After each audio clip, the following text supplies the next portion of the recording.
Hey guys, tonight we are traveling back in time, and not to a place of gilded palaces or tranquil gardens. We are stepping into ancient Sparta. But here's the twist: you won't be a helmeted warrior with a bronze shield. No, your journey will be far more complex, far more revealing.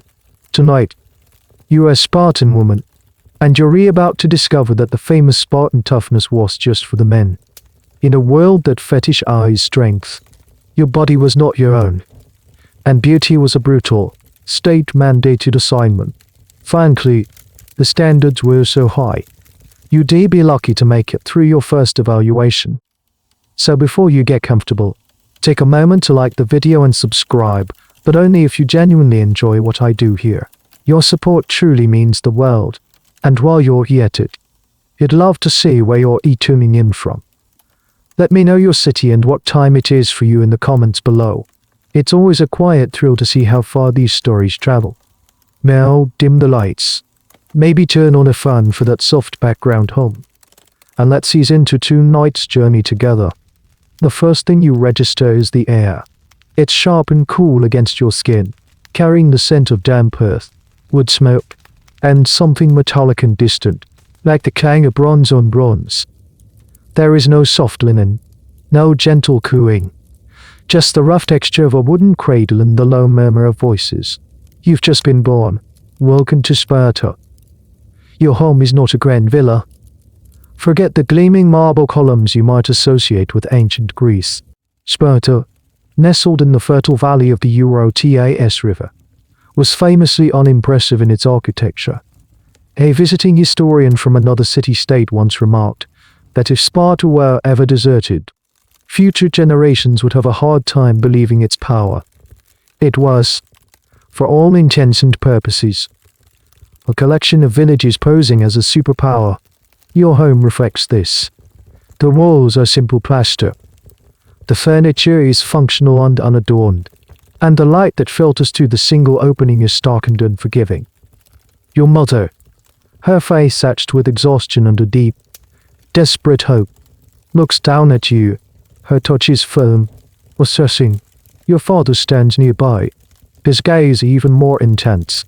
There is love there, somewhere, but it's buried under a thick layer of scrutiny.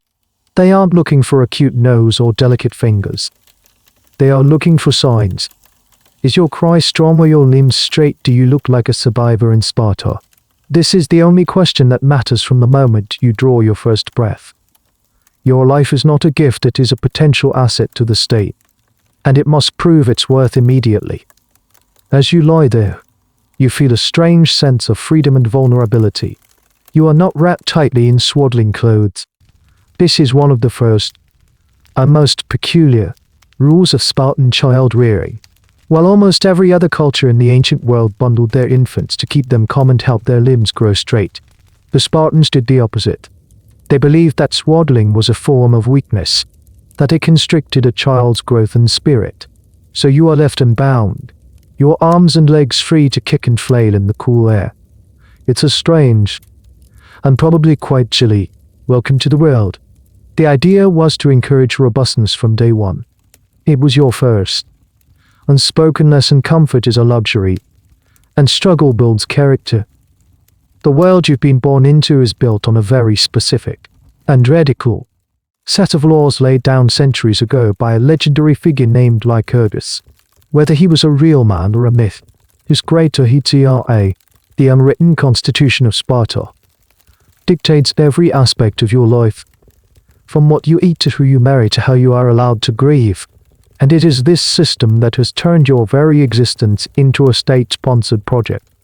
Historians still argue about how much of the Spartan ideal we read about in ancient texts was reality versus how much was propaganda, either from the Spartans themselves or from admiring or horrified outsiders like the Athenians.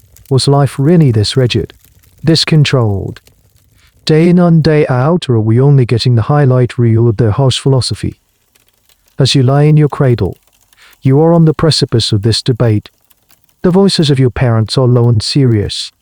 They are discussing your future, which for now is entirely dependent on a single upcoming event: your presentation to the elders. Every Spartan newborn, male or female, had to face this review.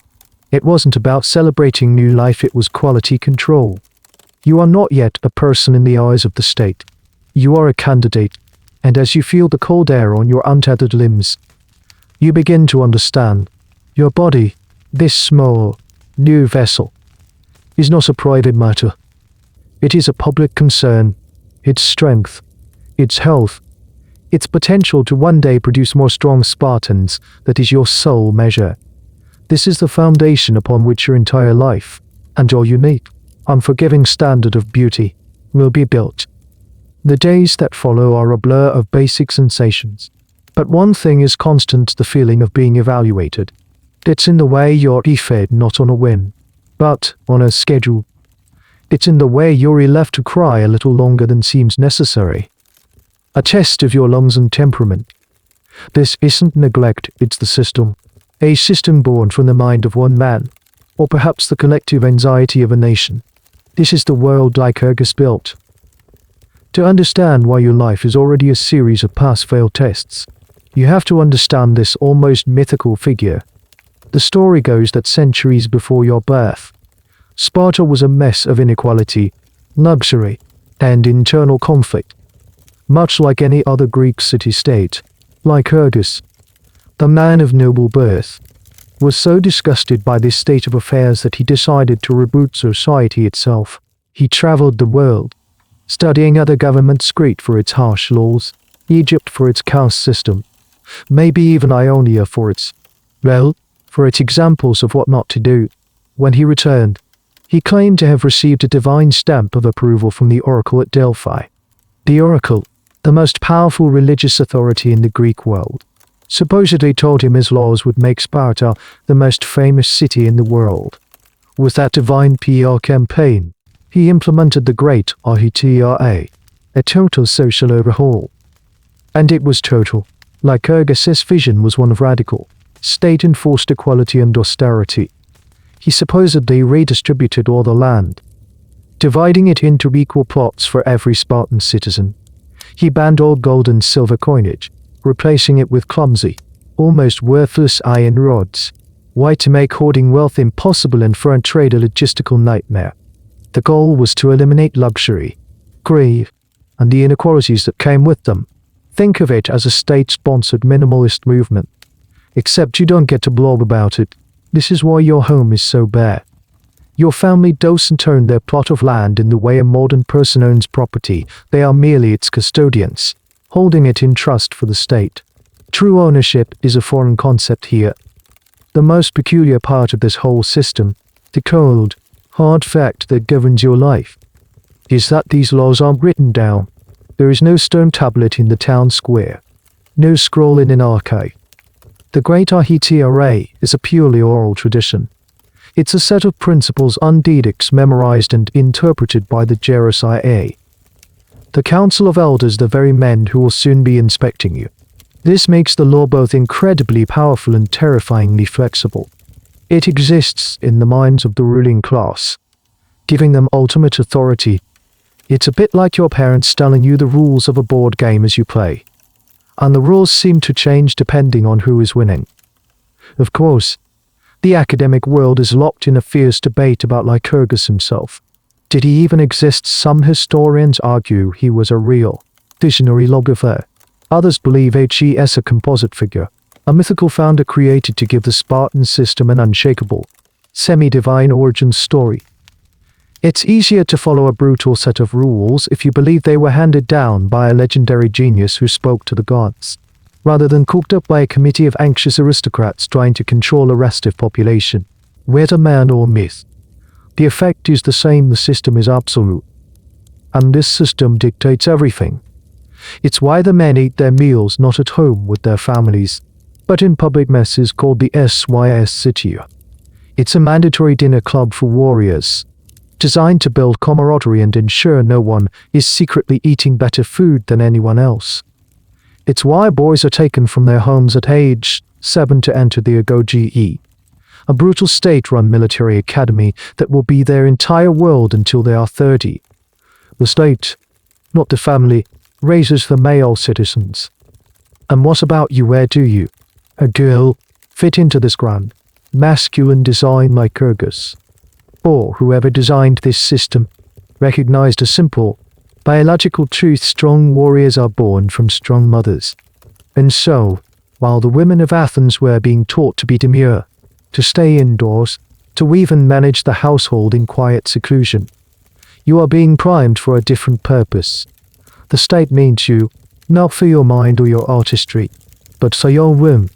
And a strong, healthy womb, in their view, could only exist in a strong, healthy body.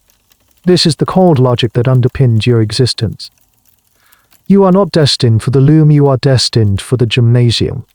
Your value will be measured in your physical prowess, your ability to endure hardship, and ultimately, your capacity to produce soldiers for Sparta. The state has a vested interest in your muscle tone, your diet, and your discipline. While the Athenian woman was an object of private, domestic value, you are an object of public, state-sponsored utility. As you lie there, feeling the rough-hewn wood of the cradle against your back, you begin to grasp the scale of it all. The distant clang of bronze isn't just noise, it's the heartbeat of your society. The starkness of your home isn't poverty, it's policy. And the intense gaze of your parents isn't just concern, it's the reflection of a state that is watching, always watching, to see if its investment in you will pay off. Your fate is tied to a set of unwritten rules designed centuries ago, all in the name of the collective good. The state is everything. The individual is a component part. The idea solidifies in your mind, not through words, but through actions. It's in the way you are handled firmly, efficiently, like a precious but functional object. It's in the way your mother's milk is supplemented with wine. Yes, wine. It's a bizarre and, to modern ears, horrifying practice. But it was part of the Spartan regimen. A small amount of wine was often mixed with water and given to infants. The historical justification for this is murky, but some ancient writers, like Plutarch, claimed it was a test. The theory was that weak or epileptic infants would react badly to the wine, revealing their underlying frailty. It was another one of those grim, early life filters. This is how you learn the first and most important lesson of your life: your body does not belong to you. It is a vessel, a piece of state infrastructure, as vital to Sparta's survival as its hoplite army. You are a future mother of soldiers, and the state will manage you accordingly, from the cradle to the grave. This concept feels utterly alien compared to the lives of other Greek women. In Athens, a respectable woman's body was her husband's private property. Her virtue was measured by her seclusion and modesty. She was meant to be unseen and unheard, a ghost in her own home. Her world was the oikos, the domestic sphere, and her duty was to manage it quietly. But you are not an Athenian. Your world will not be confined to the four walls of a house. The Spartan state has a very different plan for you. The logic is chillingly simple: if the state requires the strongest possible warriors, and strong warriors come from strong parents, then the state must ensure the strength of both. The men are forged in the fires of the agoge. You will be forged in your own, uniquely female version of it. You see it in the way your brothers are treated. Once they reach the age of 7, they will be gone, whisked away into the brutal communal barracks. Their connection to family will be severed, replaced by loyalty to their platoon in the state. But you will remain at home, at least for now. This doesn't mean you are given a life of ease. While your brothers are learning to fight, you are learning to be strong. The state's investment in your physical well-being is relentless. You are encouraged to be active, to run, to play. There is no emphasis on being delicate or demure. A scraped knee is a badge of honor, not a cause for tears. Your diet is carefully monitored. You eat the same plain, hearty fare as everyone else: barley, cheese, figs, and the occasional piece of fish or game. There are no sweet, no refined delicacies. Food is fuel, not pleasure. The aim is to build a robust, powerful physique capable of withering the strains of childbirth. This state-sponsored obsession with your physical health is a double-edged sword. On one hand, you experience a level of physical freedom unimaginable to your Athenian counterparts. You are not hidden away. You are not considered a fragile flower. You are expected to be out in the sun, developing your strength. On the other hand, this freedom is not for your own sake. It is entirely utilitarian. Your strength is not for your personal empowerment. It is to make you a better breeding machine for the Spartan army. Your body is a public trust, and you are its temporary and accountable manager. Historians still debate the emotional and psychological impact this had on Spartan women.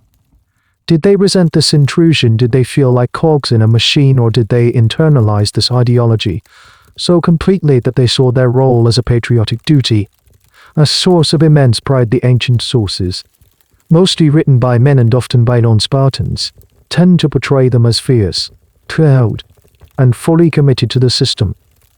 They are famous for their stoicism, telling their sons to come back with your shield, run it. But was this the whole story? It's hard to imagine there wasn't a spectrum of feeling, from true belief to quiet resentment. But any resentment would have to be very quiet indeed. One of the most curious and for other Greeks, scandalous manifestations of this principle was your clothing. As a young girl, you wear a simple, short tunic called a peplos. It's a single piece of woolen cloth, folded and pinned at the shoulders. Crucially, it is not sewn down the side. This leaves the entire length of your leg exposed as you walk or run. This garment earned Spartan women a nickname across Greece: phainomrites, or thigh showers, for a culture like Athens, where a woman showing her ankle was scandalous. This was the height of degeneracy, but in Sparta, it was pure pragmatism. The tunic was designed for movement, for athletics. It was a uniform for the task at hand. The fact that it was revealing was irrelevant. Function trumped modesty, every time. So as you grow from an infant into a young girl, this lesson is reinforced daily. Your food, your activities, your clothing, all are designed with a single purpose in mind. Your body is being prepared, honed, and strengthened not for you, but for Sparta.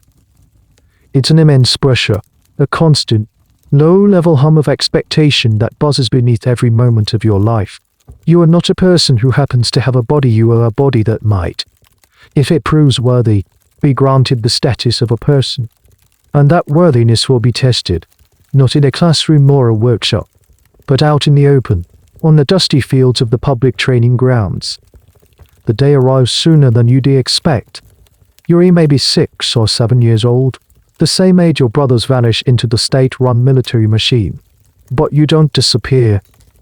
Instead, you are led out of your simple home and into the sunlight, towards the sounds of shouting, running, and the thud of heavy objects hitting the earth. You are not going to a school to learn letters or music in the way an Athenian girl of a wealthy family might. You are going to the gymnasium. This is, perhaps, the single most radical aspect of your Spartan upbringing. While girls in the rest of the Greek world were being taught the domestic arts, weaving, spinning, managing a household, you are being sent to a place of physical exertion. Your classroom is a dusty field. Your teachers are older women and state-appointed trainers, and your curriculum is designed to sculpt you into a vessel of strength. The scene is unlike anything that exists elsewhere in Greece. Here, under the watchful eyes of the public, you and dozens of other girls your age gather. There's a palpable energy in the air, a mix of competition, camaraderie, and nervous anticipation. You see older girls, their bodies already lean and muscled, practicing their discus throws. You see others locked in wrestling matches, their faces grim with concentration. This is your future. Why this focus on public training? The Spartans believed that physical excellence, like military discipline, could only be forged in a competitive, public setting. Hiding girls away would only make them soft. The sun, the sweat, the strain, these were the tools that would build the kind of women Sparta needed. It was also a form of social conditioning. By training in public, often alongside the boys, though usually in separate groups or at different times, You were being integrated into the public life of the state. You were being taught that your body and its performance were matters of community interest. There was no room for shyness or modesty here. Those were luxuries for other, weaker cities. One of the first things you learn is how to run. Not a gentle jog, but sprinting. You race against the other girls. Your unsewn peplos flying open. Your legs pumping. Your lungs burning. It's about building endurance, speed, and a competitive spirit. Winning isn't just for fun, it's a mark of your fitness, your potential. Losing carries a sting of shame that is more than just personal disappointment. It feels like you are letting down more than just yourself. Then there is the wrestling. You learn to grapple, to use leverage and strength to pin an opponent to the dusty ground. It's not a graceful dance, it's a raw, physical struggle. This was shocking to other Greeks. Plato, who was an admirer of some aspects of Sparta, was one of the few outsiders who thought female athletics was a good idea. But even he was in the minority. For most, the idea of women wrestling was barbaric. But for the Spartans, it was logical. Wrestling builds total body strength, resilience, and a tolerance for pain, all desirable traits in a future mother. You are also taught to throw the discus and the javelin. These aren't the lighter, ladylike versions of the equipment. You are training with implements similar to those used by the boys. The goal is to develop powerful shoulders, a strong core, and explosive force. Imagine the scene: a line of teenage girls, each taking her turn to spin and launch a heavy bronze disc, its arc glinting in the Mediterranean sun. It's a powerful image, and one that would have sent a shiver of disbelief down the spine of any visiting Athenian. A little-known and rather strange part of your education might have also involved an activity called bibasis. This was an exercise that involved jumping up and kicking your own buttocks with your heels, over and over. It sounds ridiculous, like a strange dance move, but it was a well-known Spartan female exercise. It was a test of agility and endurance, and contests were held to see who could do it the most times. It was a uniquely Spartan form of cardio, functional and utterly without grace. The question of whether this relentless physical training was actually beneficial for childbearing is a matter of historical and medical debate. Modern science would suggest that extreme physical stress and low body fat can actually hinder fertility. Did the Spartans, through their rigorous program, inadvertently make it harder for some women to conceive? It's a paradox that historians grapple with. The Spartans were obsessed with the result, healthy babies, but their method for achieving it may have been, in some cases, counterproductive.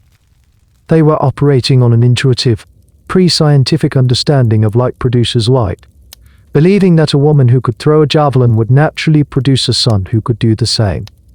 As you stand there on your first day, watching the older girls, you feel a potent mix of fear and determination. This is not about fun and games. This is your primary duty. The state has decided that your body will be hardened, shaped, and perfected. The abstract idea that your body is not your own is now becoming a physical reality, written in sore muscles, scraped knees, and the dust caked on your skin. You are not learning to be a wife in the traditional sense. You are learning to be a biological contributor to the Spartan war machine.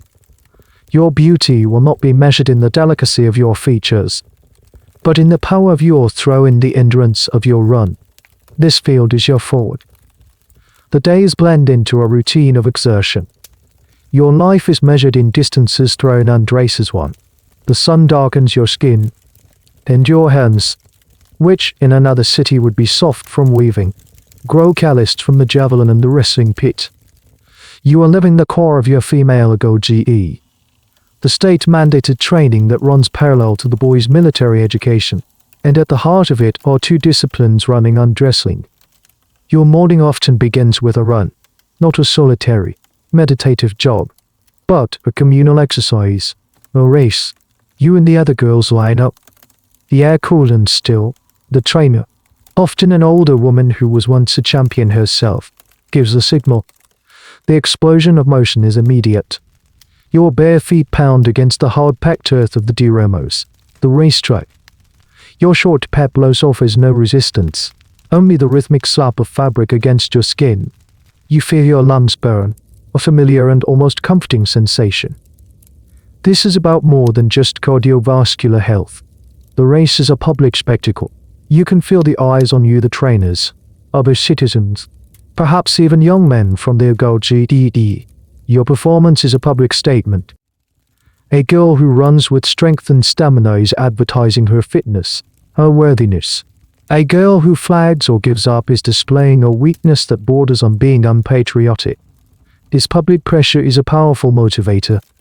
It instills in you a fierce competitiveness, not just against the other girls, but against your own physical limits. Then there is the wrestling, the peel. After the run, you might move to a sanded area of the gymnasium. Here, you are paired with another girl of similar size and strength. There are no elaborate rules, no complex point systems like in the modern Olympics. The goal is simple: pin your opponent, make her shoulders and back touch the ground. You learn to use your body as a weapon and a tool. You learn to find an opponent's center of gravity, to use her momentum against her. You grapple, you twist, you strain. It's an intimate, sweaty, and exhausting struggle. The sun beats down on your oiled skin, yes. You oil your skin just like the male athletes, to make it harder for your opponent to get a firm grip. The smell of olive oil, dust, and sweat becomes the scent of your youth. This practice was, to outsiders, the most scandalous thing Spartan women did. The Athenian playwright Euripides, in his play Andromache, has a character condemn Spartan women as man-crazy because they exercise with men and race and wrestle with them. It was seen as a complete breakdown of female modesty. But for you, it's just another part of the curriculum. You don't think of it as scandalous, you think of it as necessary. It builds the strength that the state demands. Beyond the physical benefits, these exercises serve a deeper, social purpose. They break down the notion of the private, delicate female body. Your body is a public instrument, and its capabilities are on display for all to see. There is a strange kind of equality in it. You are not judged on your family's wealth or your facial features, but on your raw physical power. In the wrestling pit, everyone is brought down to the same level. A very niche and debated part of this training might have involved dancing. Not the graceful, throwing dances of other cultures, but rigorous, synchronized group dances that were more like military drills. These dances, like the basis jumping exercise, required immense coordination, rhythm, and stamina. They were another way to instill discipline and physical fitness. Performed in public during religious festivals, historians argue about how central these were to the formal training. But they fit the pattern. Every activity, even art, was bent towards the goal of physical perfection and communal cohesion. Was this a genuine form of artistic expression, or just calisthenics set to music? The line, in Sparta, was always blurry.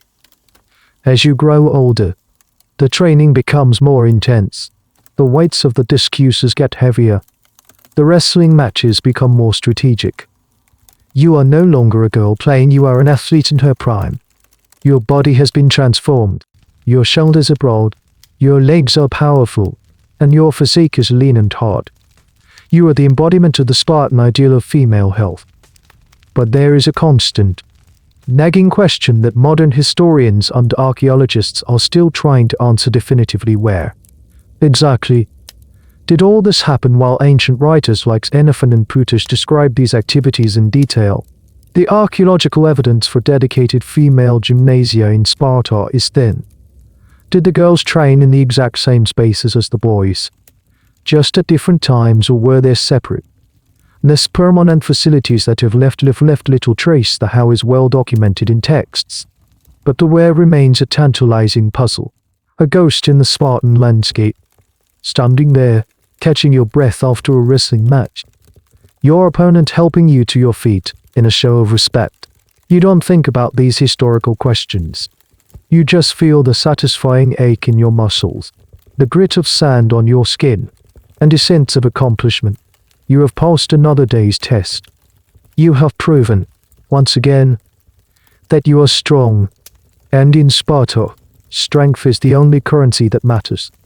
You are being forged, not for a husband's pleasure, but for the glory and survival of the state. As you move through the training grounds, you're keenly aware of your attire, not because it's beautiful, but because it's so ruthlessly practical. It's your uniform, your identity, the peplos, a simple rectangle of wool, usually a drab, undyed color, pinned at the shoulders with simple fibulae, and, of course, the infamous open side.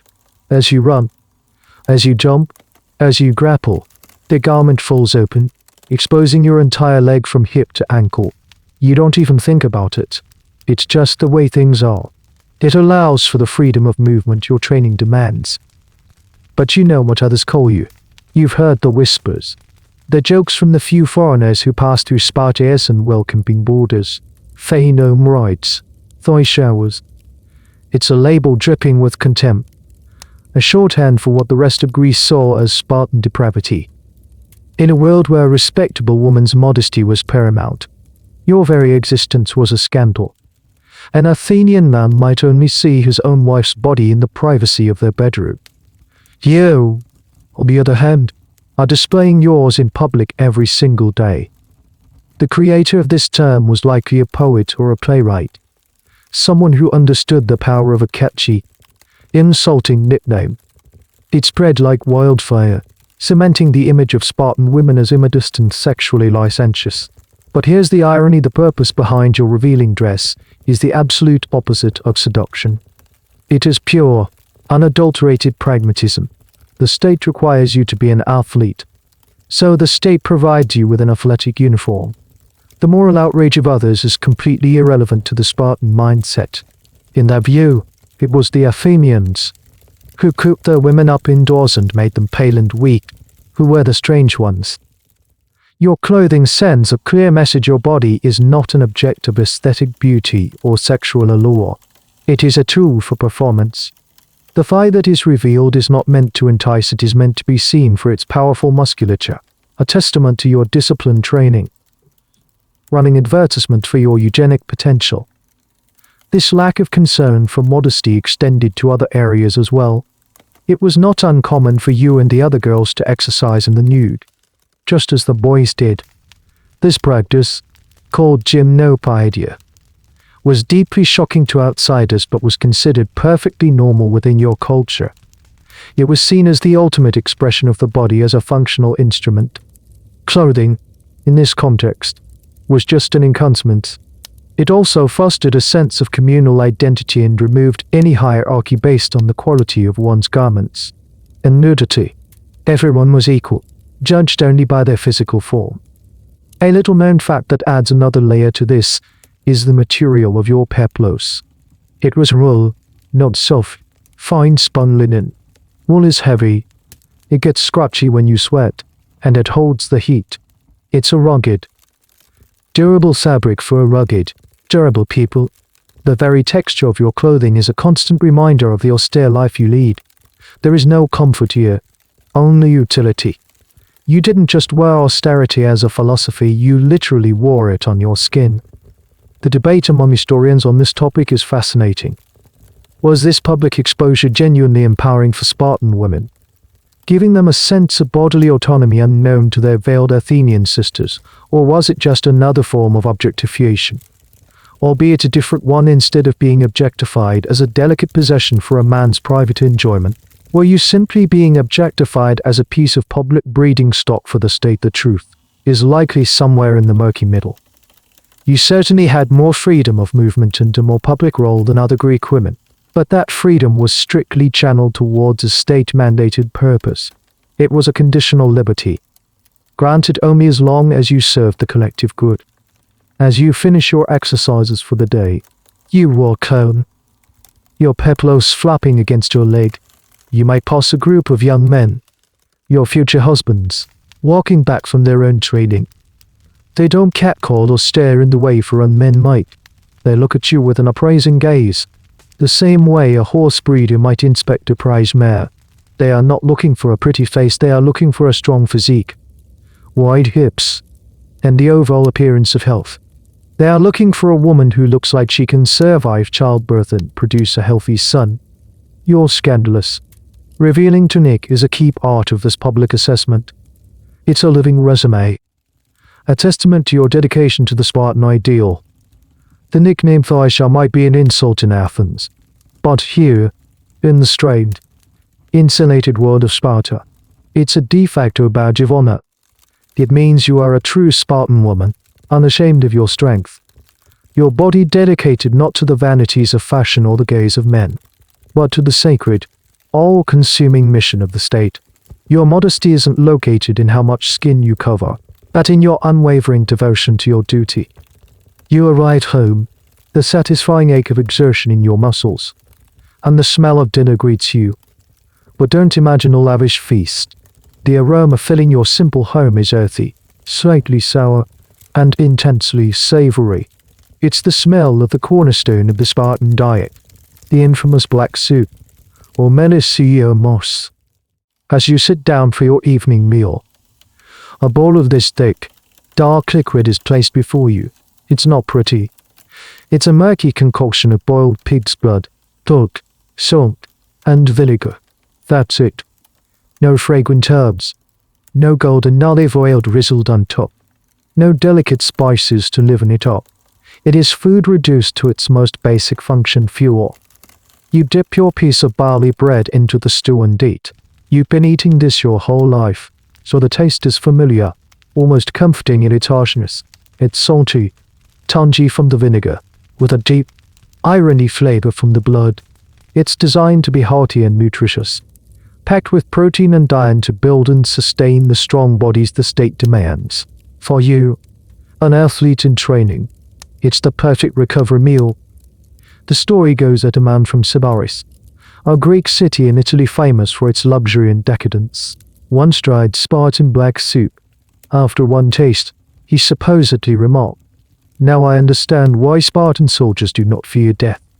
The joke was that dying in battle was preferable to having to eat this stuff every day. This anecdote, whether true or not, perfectly captures the outsider's view of your cuisine. It was seen as a form of self-punishment, the culinary expression of Sparta's harsh philosophy.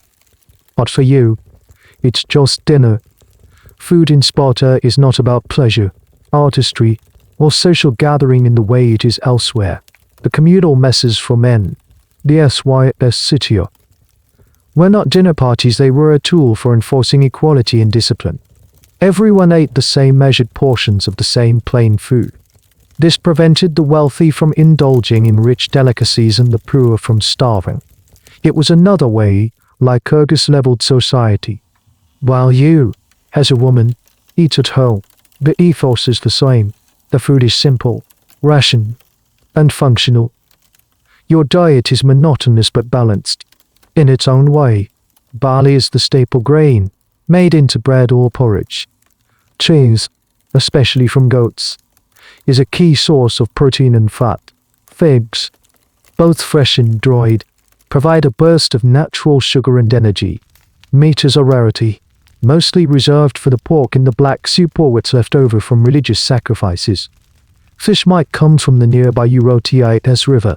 It's a diet high in fiber and protein, low in sugar and processed fats, the kind of diet a modern nutritionist might grudgingly approve of, if they could get past the whole blood soup thing.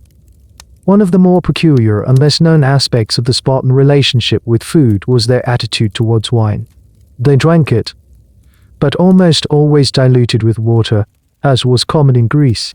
However, they held a deep-seated contempt for drunkenness. In one of their most brutal teaching methods, they would force their enslaved population, the helots, to become intoxicated on unmixed wine and then parade them through the public messes. The point was to show the young Spartan boys the undignified, sobering spectacle of a person who had lost control. It was a lesson in moderation through humiliation. This, the elders would say, is what happens when a man is mastered by drink.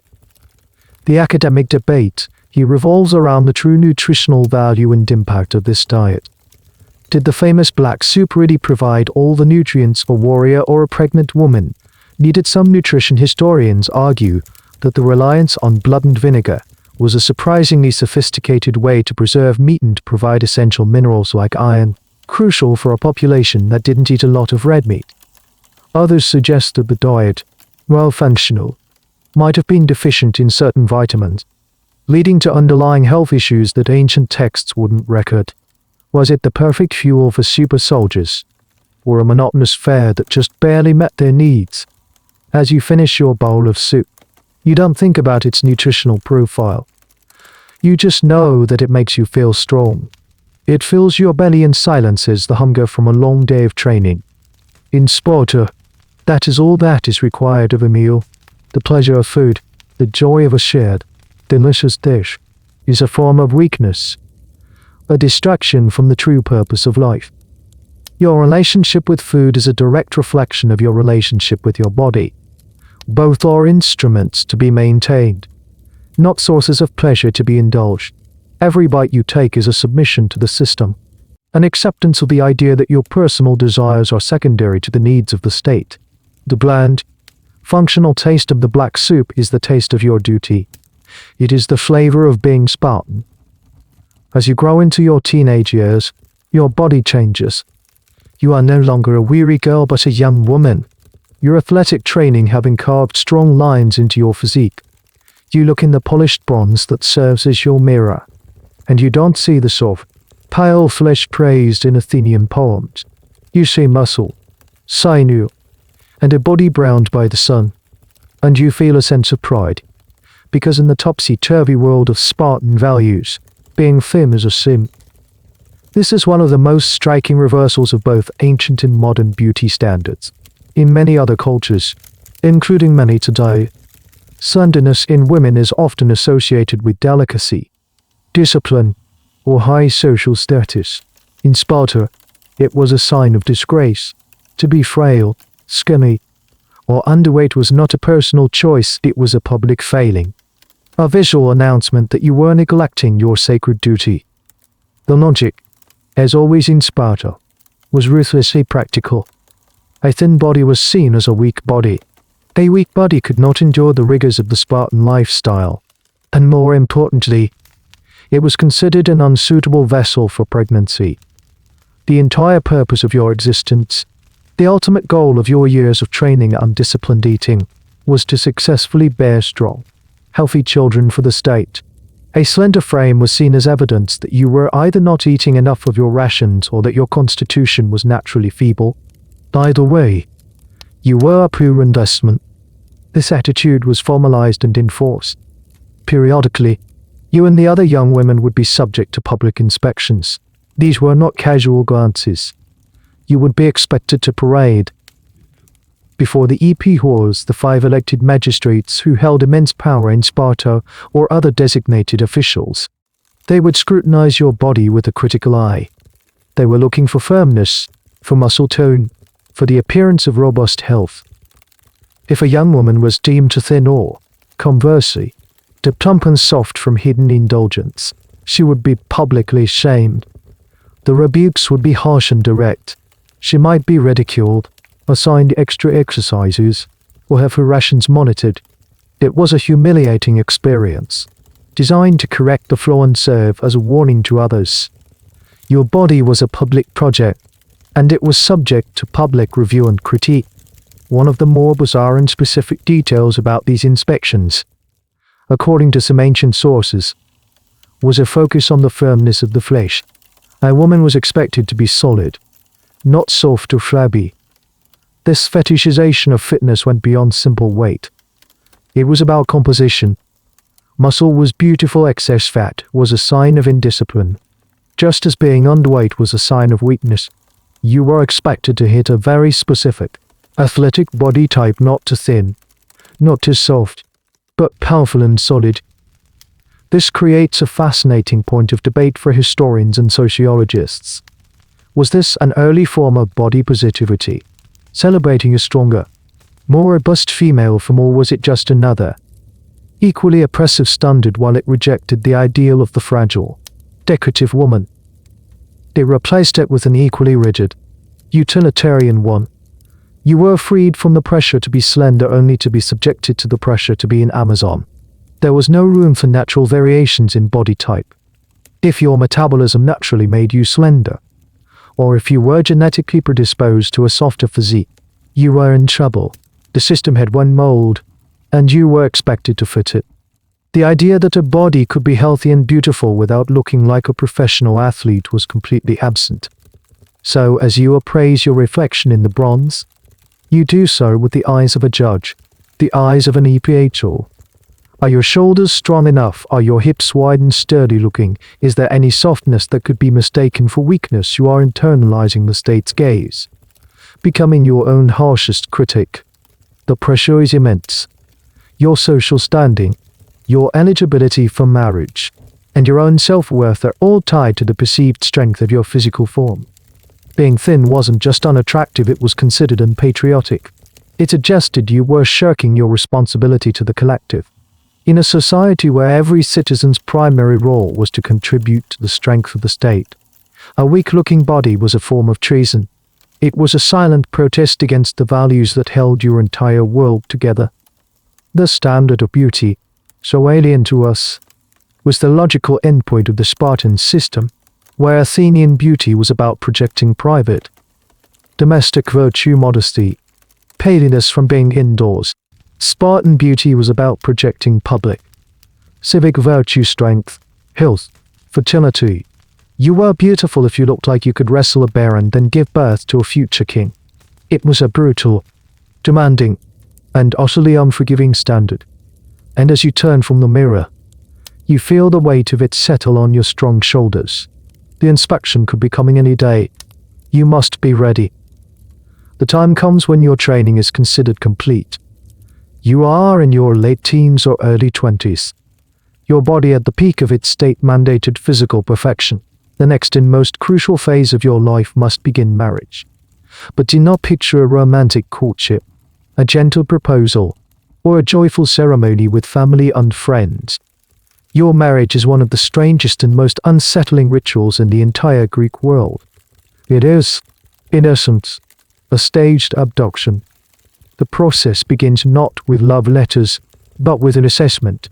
A young man, having completed his primary military training and been accepted into a common mess, decides it is time to marry. He doesn't choose a bride based on a pretty face he saw at a festival, or on the size of her. Our readeries were officially discouraged by Lactogan law. Though this may have eroded over time, he chooses based on her reputation for health and strength, the very qualities you've spent your entire life cultivating.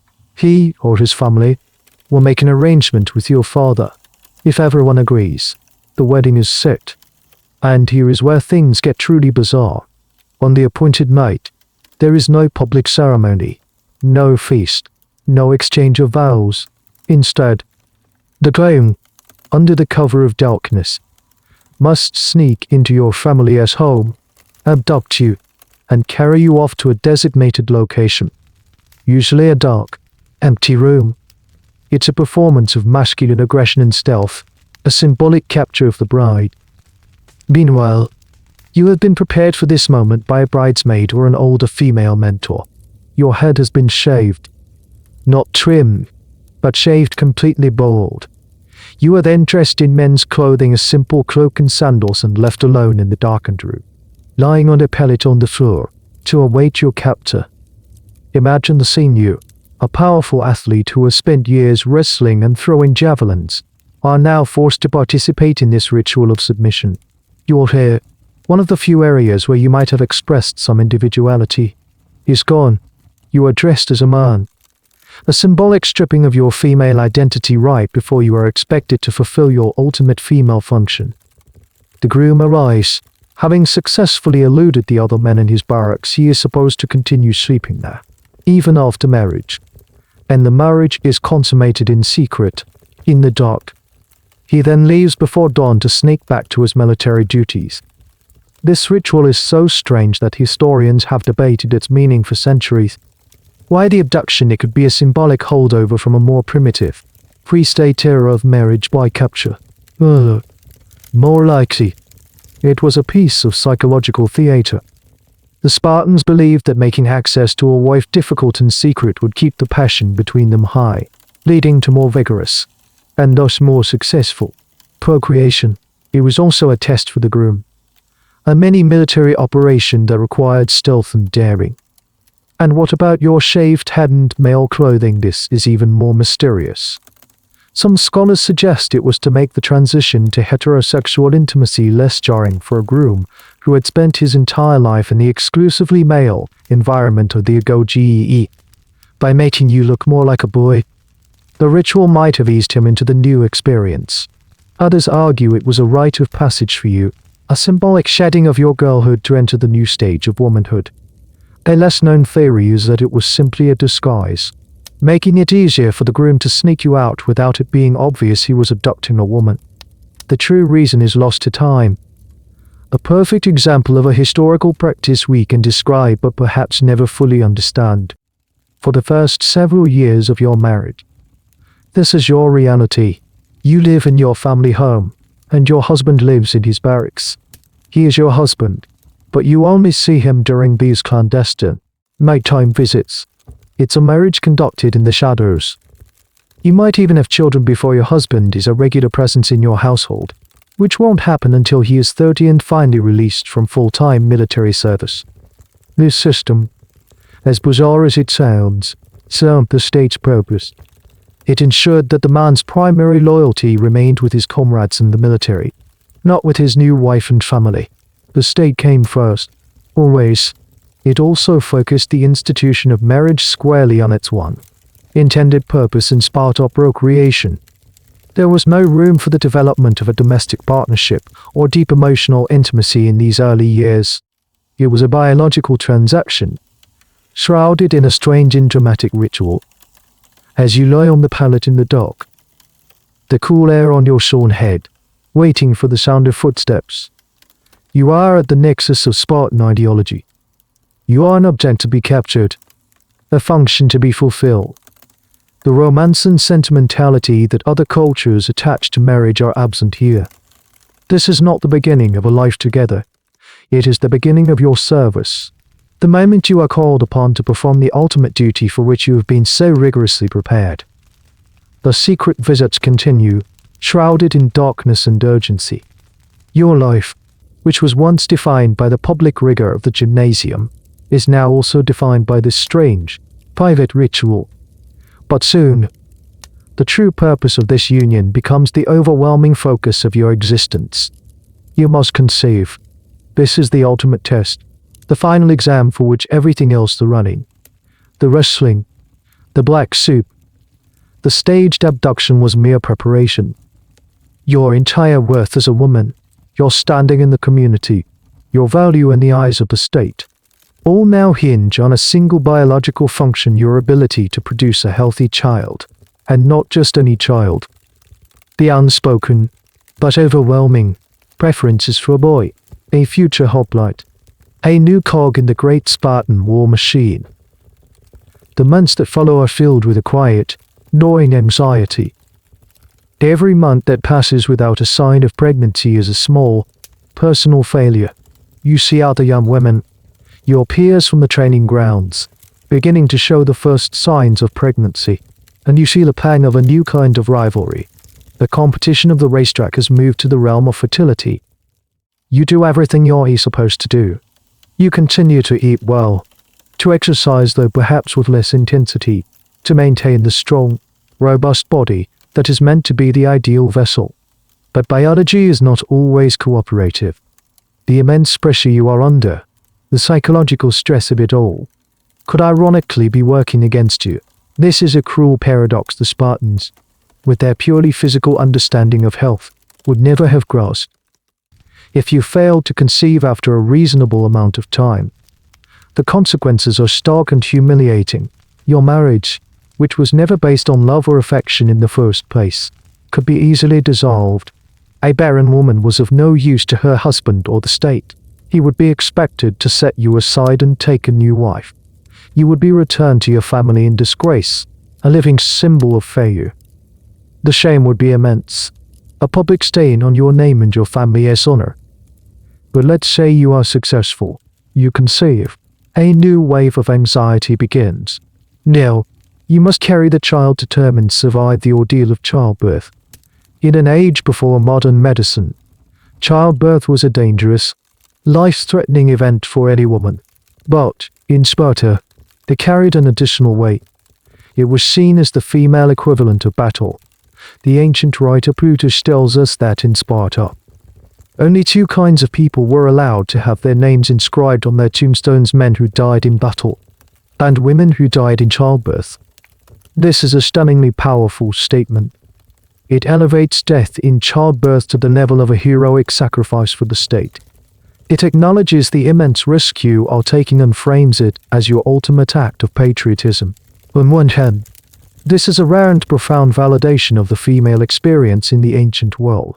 On the other, it's a chilling reminder of the expectations placed upon you. Your life is forfeit for the cause.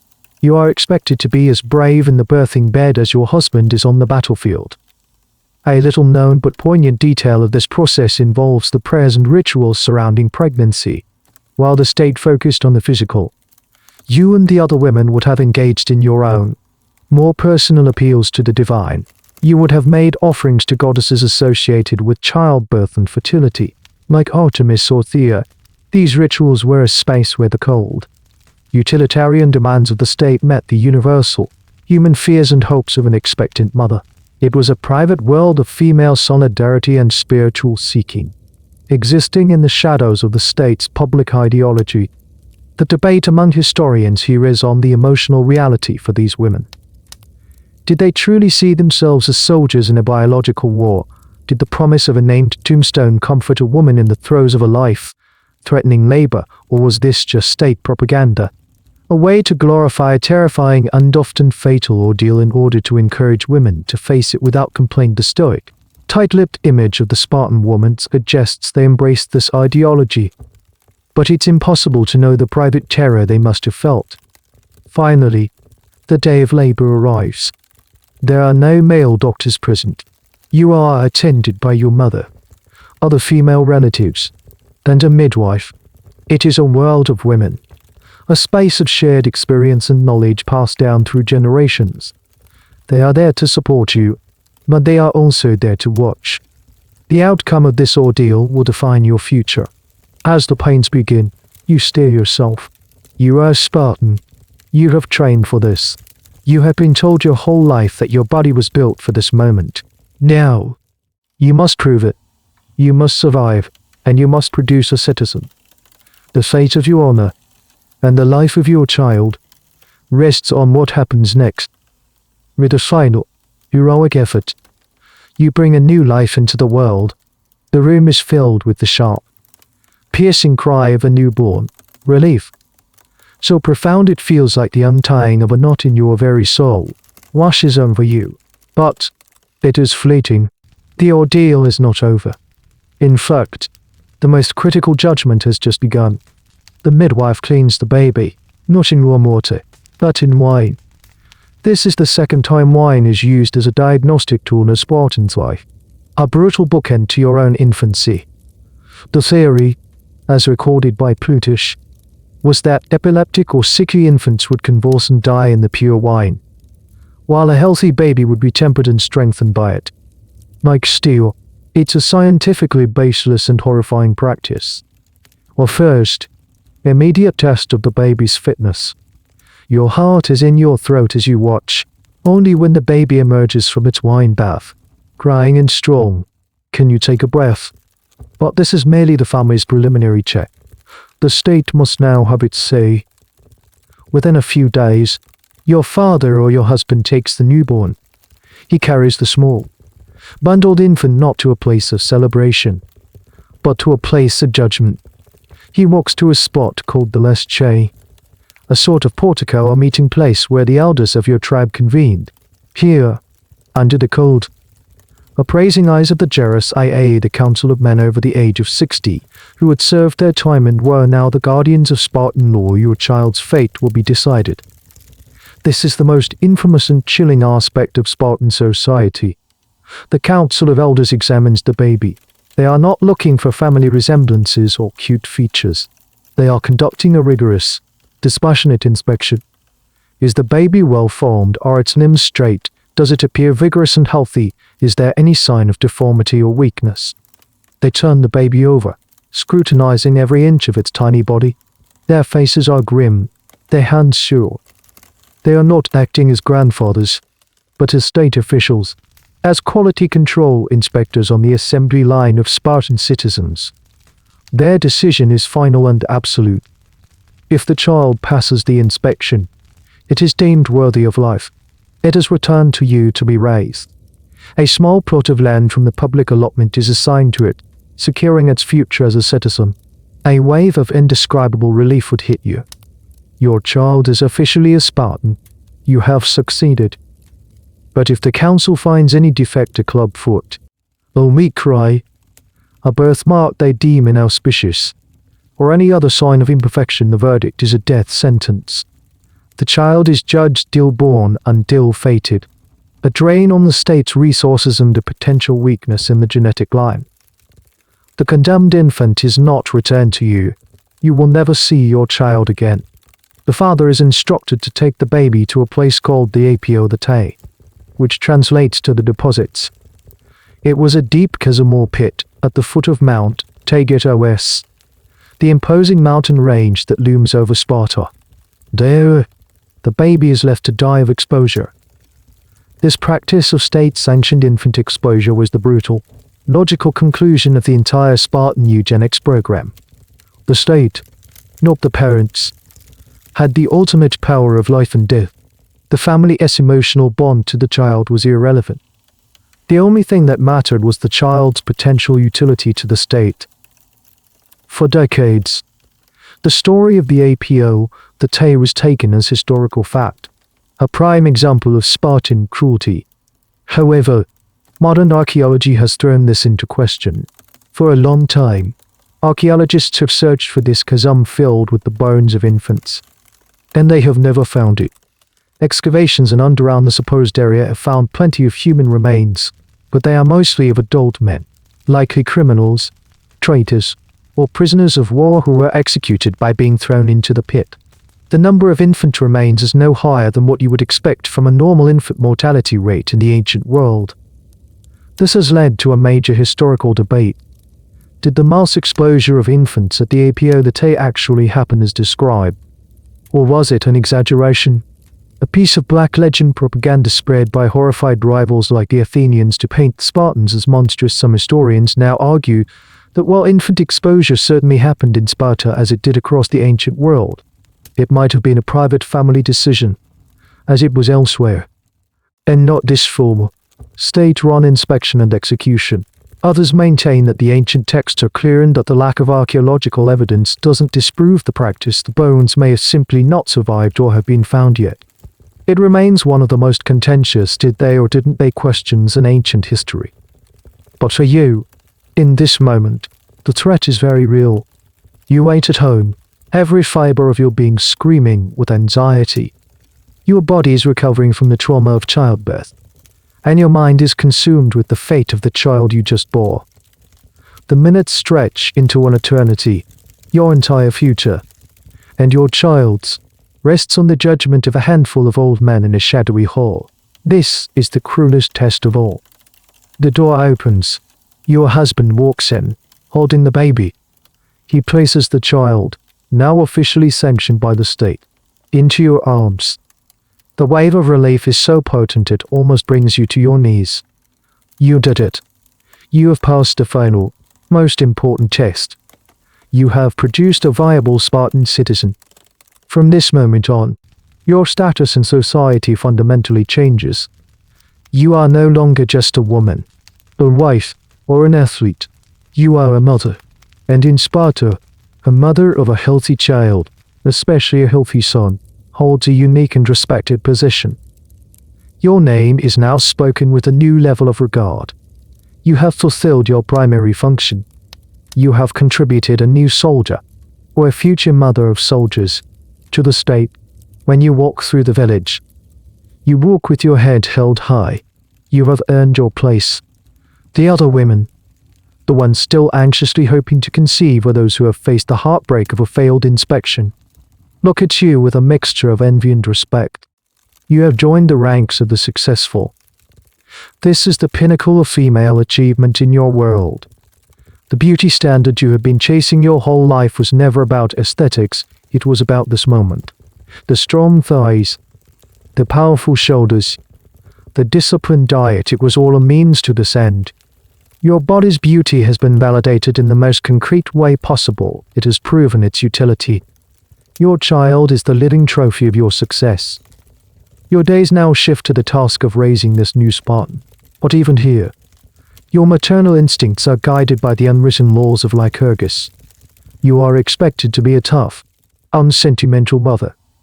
There is no coddling, no babying. You continue the practice of not swaddling your child, allowing it to move freely. You are taught to ignore its cries, to instill a stoicism and a tolerance for discomfort from the very beginning. You are its first instructor in the art of Spartan endurance. You are also its first propagandist. It is your job to instill in your son the core values of Spartan society. You are the one who will tell him the stories of the great heroes, who will teach him that loyalty to Sparta is the highest virtue, and that death in battle is the most glorious fate. You are the source of the famous Spartan maxims. You will be the one to one day hand him his shield and say, "Return with it, we're on it." Your role is to forge his character before the state takes him at age 7 to forge his body. A fascinating and little-known aspect of this is the economic power that you, as a mother and wife, now begin to wield.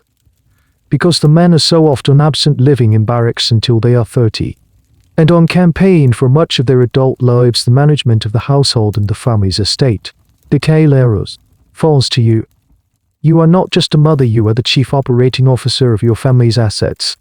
You oversee the enslaved helots who work the land, you manage the finances, and you make the day-to-day decisions. This gave Spartan women a degree of economic power and influence that was unheard of in the rest of Greece. Aristotle, who was no fan of Sparta, complained bitterly about this.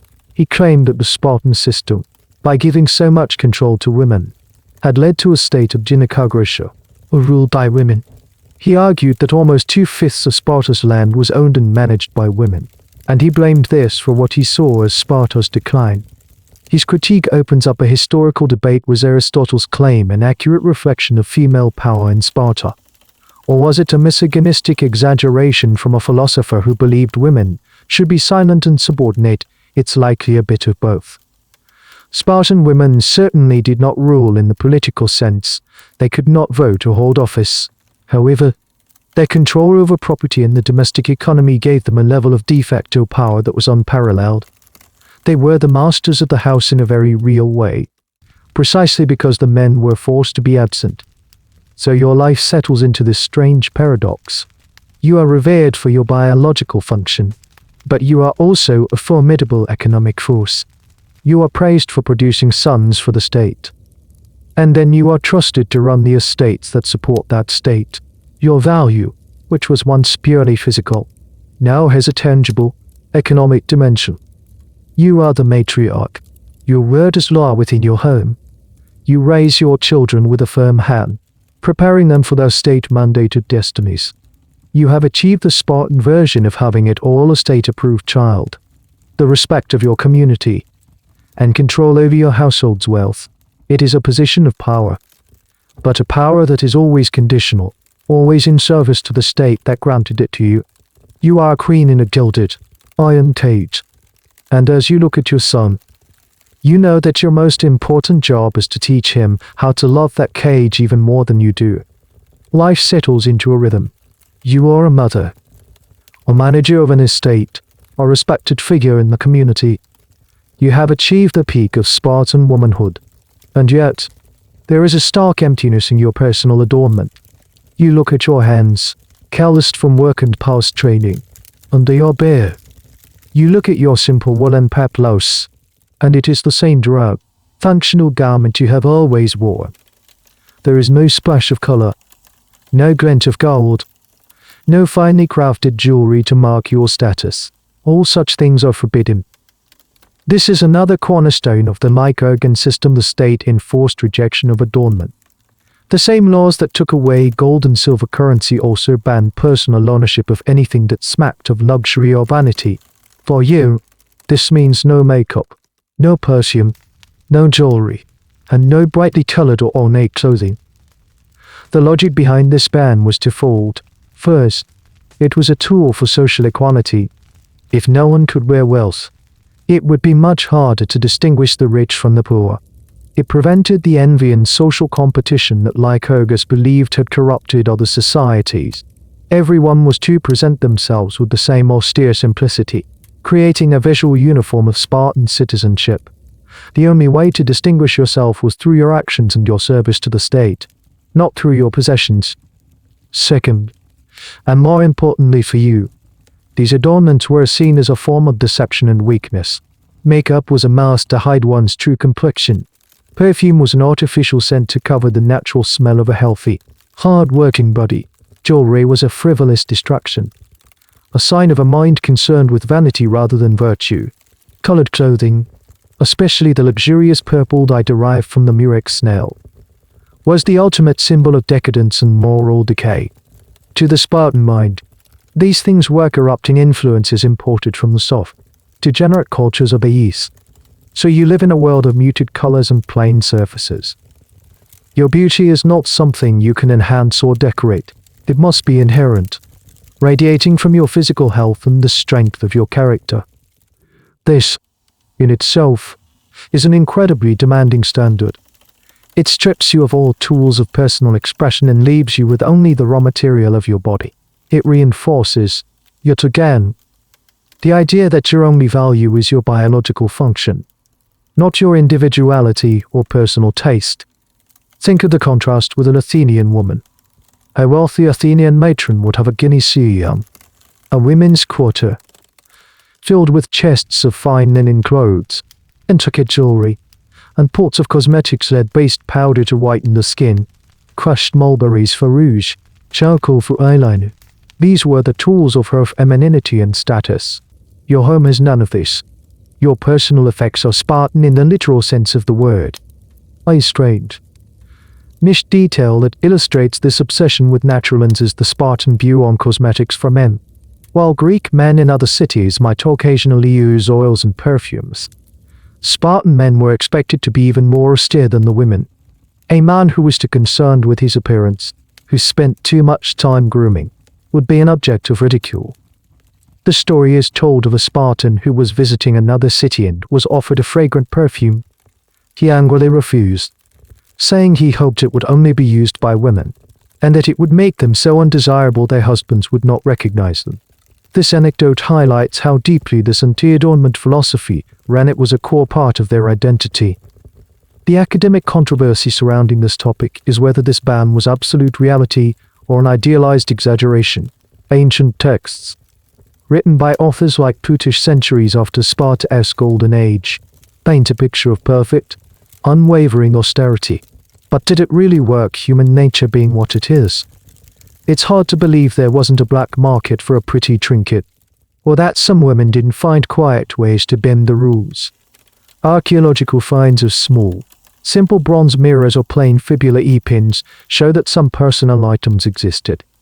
The question historians debate is one of degree: was Sparta truly a fashion-free zone, or did a low-level, discrete culture of personal adornment persist beneath the surface of the official ideology? The law, however, was the law, and for the most part, you followed it. You learned to find a different kind of beauty, a different source of pride. You didn't need a golden necklace to show your worth was walking beside you, in the form of your healthy son. You didn't need fine clothes to demonstrate your status was evident in the confident way you managed your estate and directed the helots. You have been stripped of the conventional language of female beauty and forced to learn a new one. It's a language of strength, function, and service. It is a harsh and unforgiving language, but it is the only one your world speaks. In the absence of external decoration, the body itself becomes the ultimate ornament, and yours, forged in the gymnasium and proven in childbirth, is the most beautiful of all, according to the brutal and impossible standards of Sparta. in this world stripped bare of trinkets and cosmetics. What, then, constituted beauty if you couldn't rely on the shimmer of a necklace or the carefully applied kohl around your eyes? How was aesthetic appeal measured? The Spartan standard of beauty was as unique and severe as the rest of its culture. It was a beauty of substance over surface, of function over form. Your beauty is, first and foremost, the beauty of health. A radiant complexion wasn't achieved with lead-based powders. It was the natural result of a good diet and a life spent outdoors. The ideal was a sun-kissed, weathered look, a stark contrast to the pale, indoor complexion prized in Athens as a sign of aristocratic leisure. Your skin told a story of vigor and activity, not of sheltered modesty. A pale Spartan woman would look sickly, as if she were shirking her duties in the gymnasium. Your beauty is also found in your physique.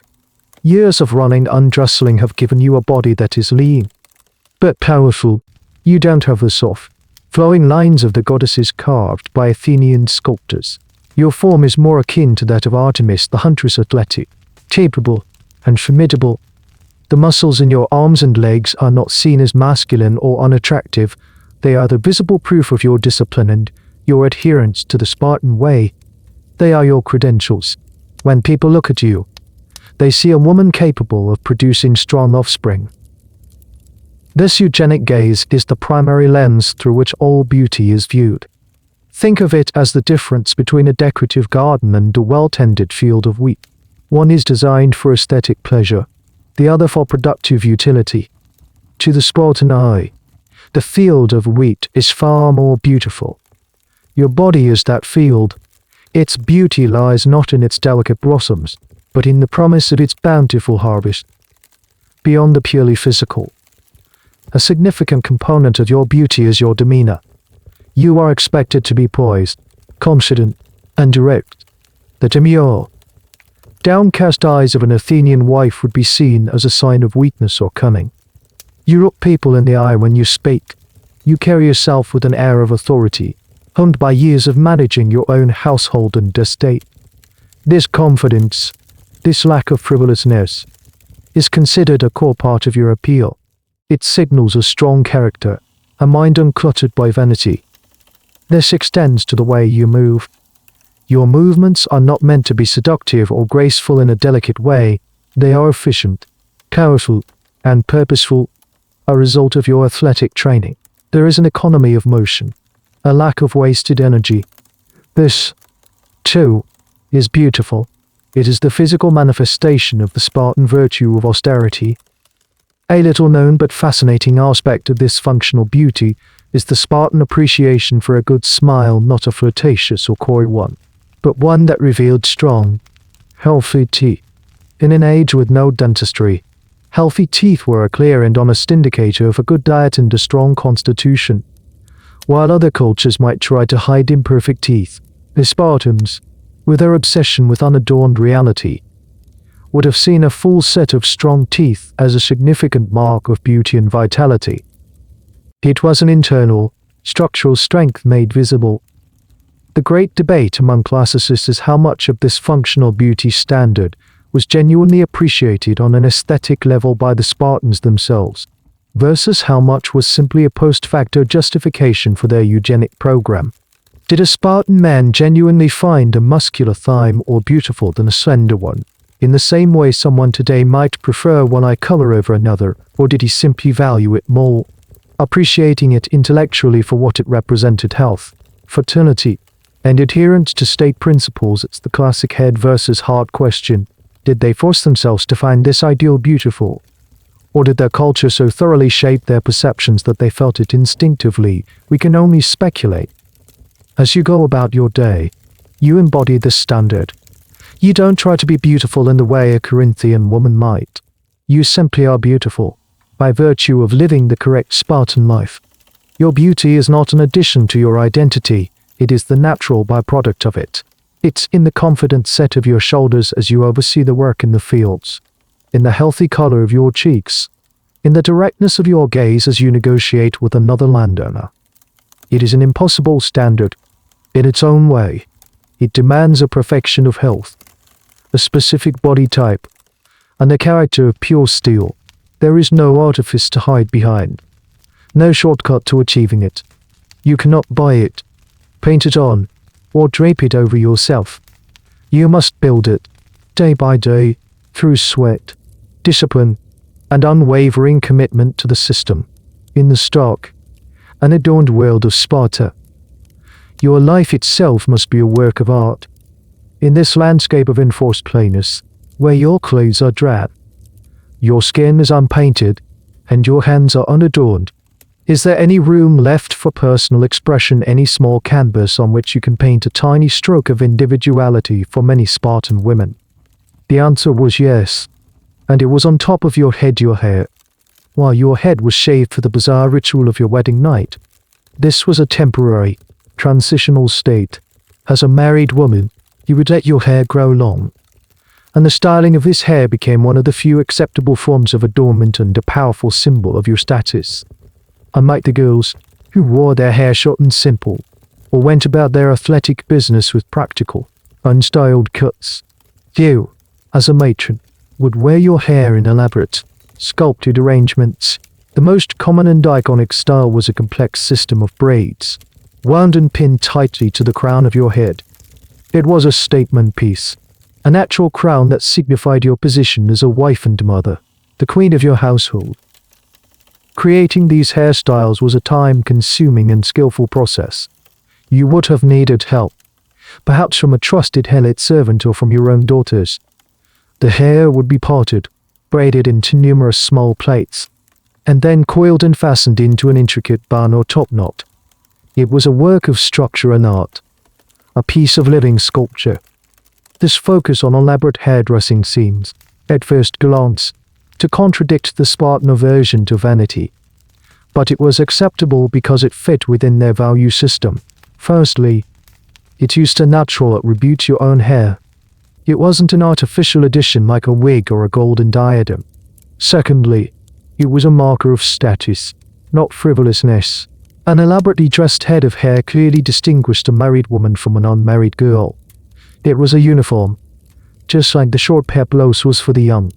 It signaled your role in society. Finally, the hairstyle itself embodied Spartan virtues. It was complex but orderly. It was tightly controlled, not loose or wild.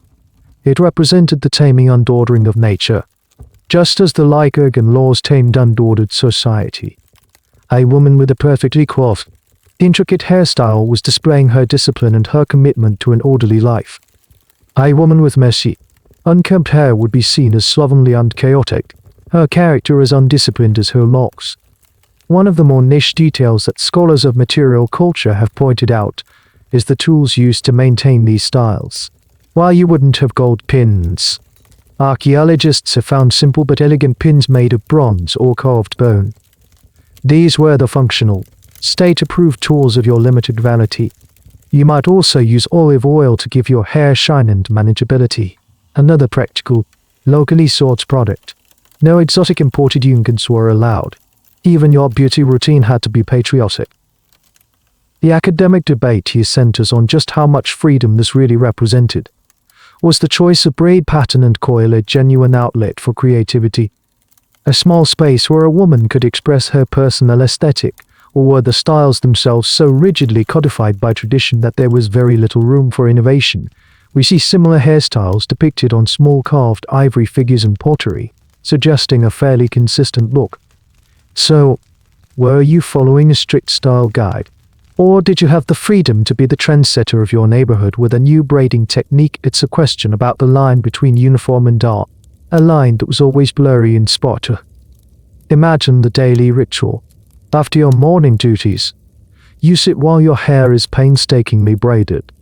It's a quiet, intimate moment, a stark contrast to the public, strenuous nature of the rest of your life. It's a moment of stillness and order. As the final pin is placed, you feel the familiar tape pull on your scalp. It's a constant, physical reminder of your status and your responsibilities. Your hair is your pride.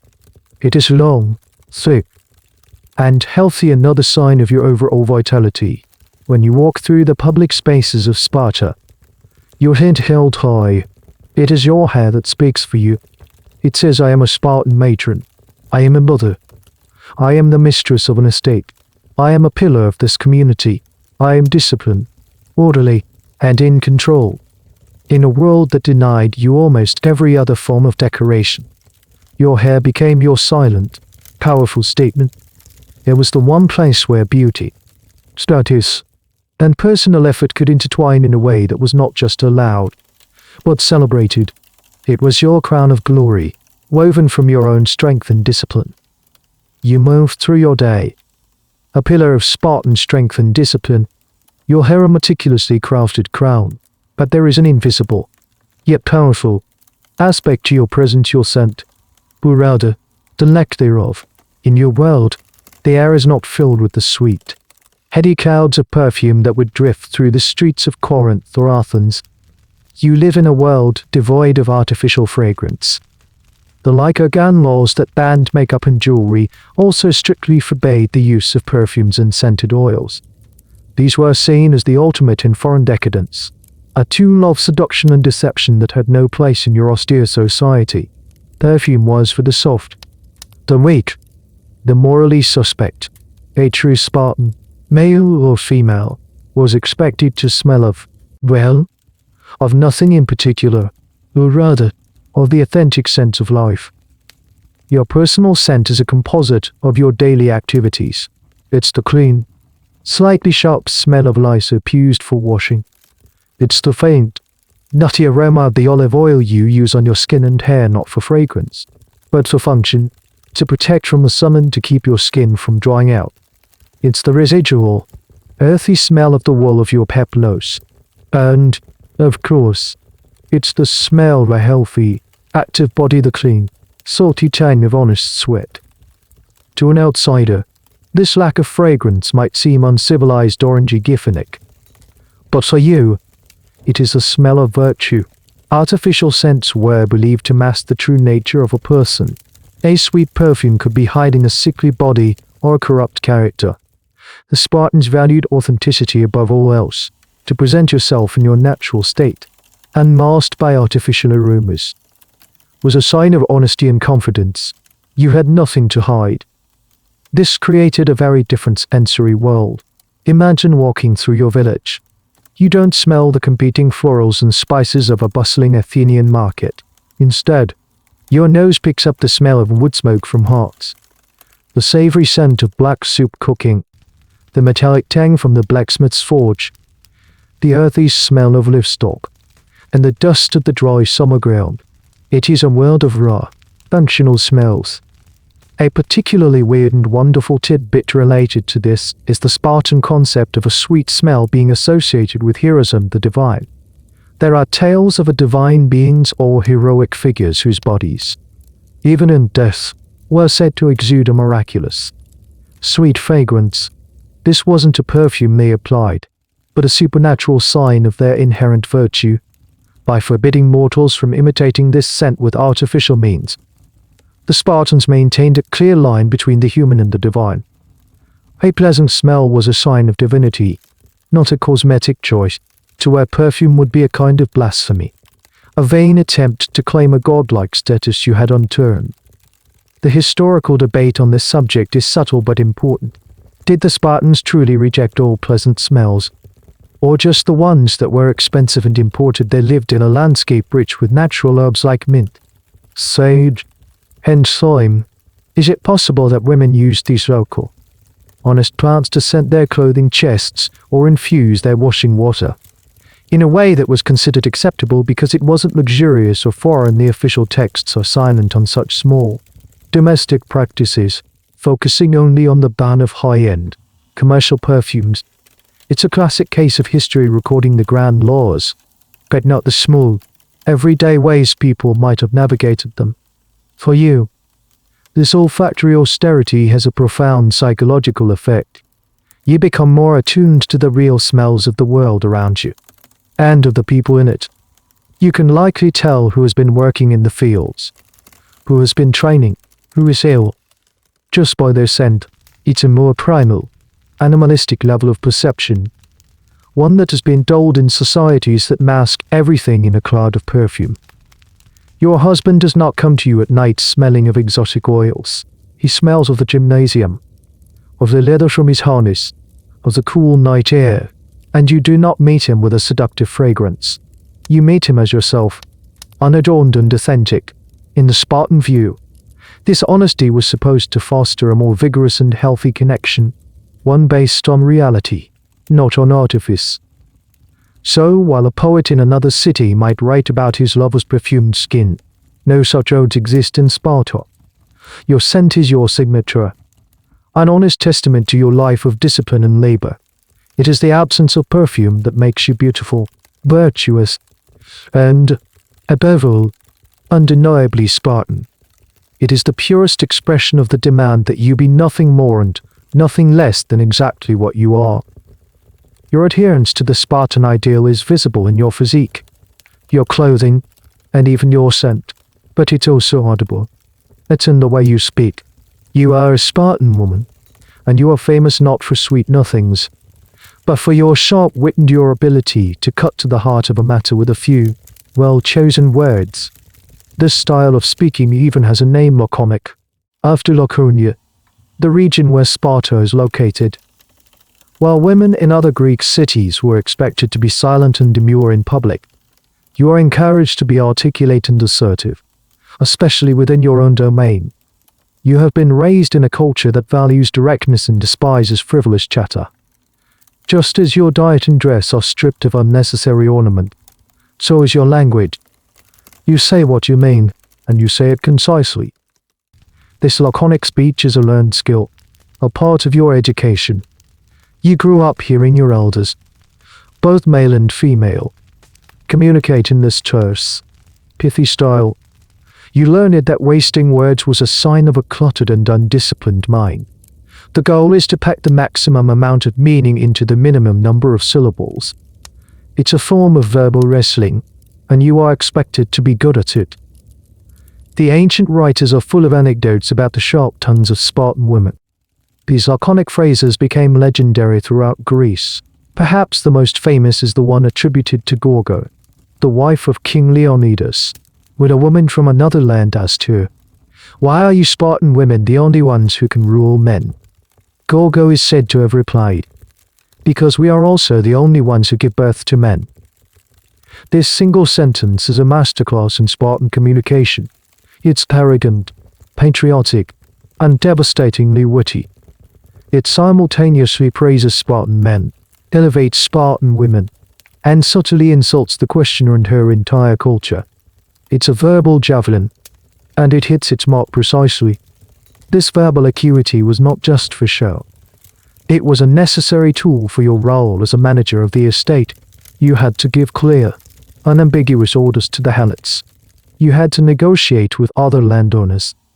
You had to instill discipline in your children.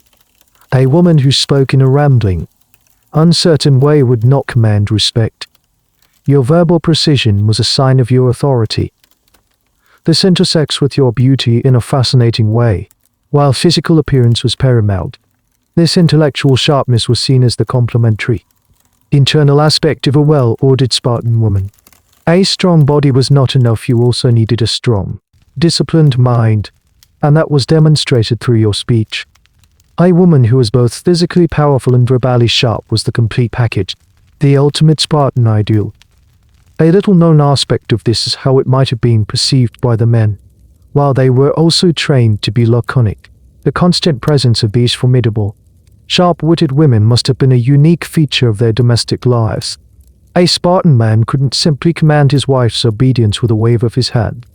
He would have to deal with a partner who was his intellectual equal, or even superior, in the art of the verbal takedown. This might have fostered a unique kind of male-female relationship, one based on a grudging respect born from verbal sparring. The academic debate here focuses on the authenticity of these famous quotes. Were phrases like Gorgo's actual, recorded historical statements, or were they greatest hits compiled by later writers like Plutarch? To illustrate a point about the Spartan character, it's very likely the latter. These anecdotes are probably best understood not as verbatim transcripts, but as idealized representations of a cultural stereotype. They tell us less about what a specific woman said and more about what the ancient world thought Spartan women were like. They were part of the Spartan myth, a myth the Spartans themselves were happy to cultivate. So you learn to wield words like weapons. When your son complains about the harshness of his training, you don't offer gentle comfort. You might say something like, "The pain is temporary, the weakness is permanent." When a neighbor disputes a property line, you don't engage in a lengthy argument. You state your case with irrefutable, logical brevity. Your speech is a reflection of your inner world. It is a world without clutter, without sentimentality, without wasted energy. It is as stark and functional as your home, as strong and disciplined as your body. Your laconic wit is not just a personality quirk, it is the sound of your virtue. It is the audible proof that you are a true daughter of Sparta, beautiful in your unyielding, formidable clarity. Your sharp tongue is the tool you use to manage your domain. And that domain is far more extensive than that of any other woman in Greece. While your husband is away at the barracks, on military campaigns that can last for months or even years, you are not just a mother waiting at home. You are the carrier, the absolute master of the household and the estate. This is where the Spartan system's paradox deepened. It places you on a pedestal for your biological function, yet it simultaneously hands you the keys to the kingdom's economy. The absence of men creates a power vacuum, and you are the one designated to fill it. You wake with the sun, not to weave or spin, but to administrate. Your first task is to organize the day's labor for the helots, the subjugated population who work your land. You are not a gentle overseer. You are a stern manager, responsible for ensuring the productivity of the kalaros, the plot of land that supports your family and contributes to the state. You decide which fields to plant, when to harvest, and how to store the produce. The food that feeds the army, including your own husband, is there because of your effective management. Your authority is total. You manage the household budget, which, thanks to the worthless iron money, is more about bartering and resource allocation than actual finance. You negotiate with other landowners, mostly other women in your same position, over land use, water rights, and livestock. You are a business person, a rancher, and a farmer, all rolled into one. This level of economic power is shocking to outsiders. The philosopher Aristotle, in his work Politics, famously criticized Sparta for this very reason. He claimed that the men were ruled by their wives and that this genocracy was a primary cause of Sparta's eventual decline. He believed that by giving women control over property and wealth, the state had undermined the natural order and created a society obsessed with luxury. Despite its austere laws, he pointed to the fact that women could inherit and own land in their own right, which was exceptionally rare in the Greek world. This leads to one of the most significant and ongoing debates among historians. Was Aristotle right? Did Spartan women's control over wealth corrupt the famously austere Spartan system? Some scholars argue that yes. Over time, as a few powerful families accumulated more and more, and through strategic marriages and inheritances, the wealth became concentrated in the hands of a small number of women. These powerful matriarchs may have begun to find ways around the strict Lycurgan laws, creating a de facto aristocracy that undermined the ideal of equality. Other historians argue that Aristotle was blinded by his own Athenian, misogynistic worldview. They suggest that he saw any female power as inherently corrupting and that he exaggerated the situation. They contend that Spartan women were not using their power for frivolous luxury, but were acting as responsible custodians of the state's resources, ensuring its stability while the men were busy with military affairs. They were the logistical backbone of the Spartan state. The truth, as always, is probably somewhere in between. One of the lesser-known implications of your role is your relationship with literacy. While formal education was for boys, it is highly likely that you and many other Spartan women were literate. You had to be. How else could you manage an estate, keep track of yields, and handle accounts? This wasn't literacy for the sake of reading poetry, though some may have done that too, but a practical, functional literacy required by your managerial duties. This again puts you in stark contrast to the average Athenian woman, who was often illiterate. So you are a figure of immense and contradictory power. You are legally subordinate to your husband, yet you control his entire economic existence. You cannot vote or participate in the assembly, yet your decisions at home have a direct impact on the state's welfare. You are praised for being a mother, but your real power comes from being a manager. You are the stable pillar around which the chaotic, militaristic world of the Spartan male revolves. He can go off to war, confident that his land is productive, his finances are in order, and his legacy is secure. You are the silent, uncredited partner in his military glory. You don't wear a helmet or carry a shield, but your role in Sparta's success is just as critical. You are the true home front, the logistical genius, the power behind the throne, and as you stand on your porch, looking out over the fields that are yours to command, you feel the weight and the power of that responsibility. It's a heavy burden, but it's a type of freedom no other woman in Greece could even imagine. You stand on your porch, a figure of authority, gazing out at the fields. The sun warms your face, and a gentle breeze carries the scent of ripening barley. This land, this Kala rose, is the source of your family's wealth and your personal power. But, as you watch the figures toiling in the distance, a cold, hard truth settles in your mind. None of this would be possible without them. The helots. They are the foundation upon which your entire society is built. Your freedom, your athletic training, your political irrelevance and economic power, it all rests on the bent backs of this enslaved population. The helots are not like slaves in other Greek cities, who were often for uncaptives bought and sold individually. The helots are a conquered people, the original inhabitants of Laconia neighboring Messenia, who were subjugated by your ancestors centuries ago. They are not private property, they belong to the Spartan state itself. They are bound to the land they work.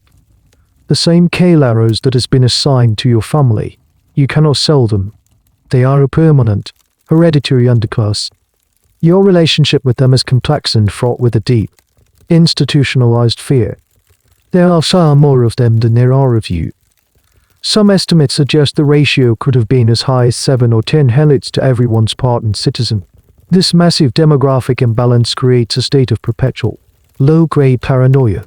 Your entire social structure, the brutal agoge for the boys, your own eugenic training, it is all designed to create a master race of warriors capable of controlling this vast, resentful population. Every year, the ephors, Sparta's highest officials, would formally declare war on the helots.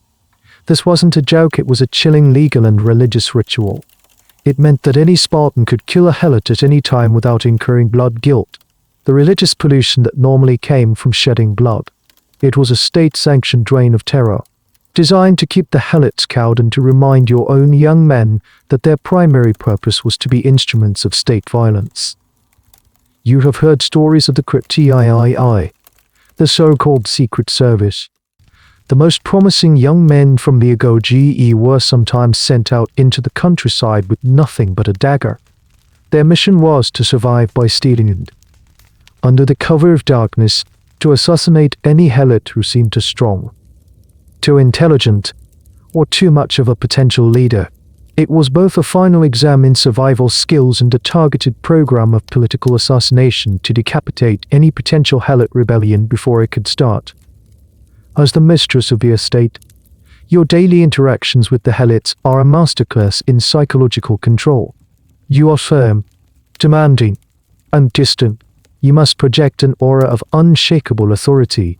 Any sign of weakness, of sympathy, of familiarity could be seen as a threat to the rigid social order. And yet, you depend on them for everything. They are the ones who till the fields, tend the livestock, and perform the manual labor that frees you up to live your privileged, this strange life. They are a constant, silent presence in your home, in your fields, on the periphery of your vision. A little-known aspect of this relationship is the helots' role in your children's upbringing. while you are the primary educator of their character. A Helot woman would have served as the nursemaid, a common practice for elite families throughout Greece. This creates an incredibly strange dynamic. The very people your son is being trained to oppress are the ones who rock him to sleep, feed him, and care for him in his earliest years. He is raised in intimacy with the enemy. Historians debate the psychological impact of this, both on the Spartan child and on the Helot nurse who had to care for the child of her oppressor. The ultimate question historians grapple with is the nature of Helot resistance. The official Spartan narrative, and the one you are raised with, is that they were a perpetually dangerous but successfully suppressed population. But did they resist in smaller, everyday ways? Did they work slowly, sabotage equipment? Did they maintain their own culture, language, and traditions in secret? Away from your watchful lies, the great Messenian wars of the past proved they were capable of large-scale, organized rebellion. The fear of it happening again is the ghost that haunts every Spartan. Standing there, you are the face of this oppression.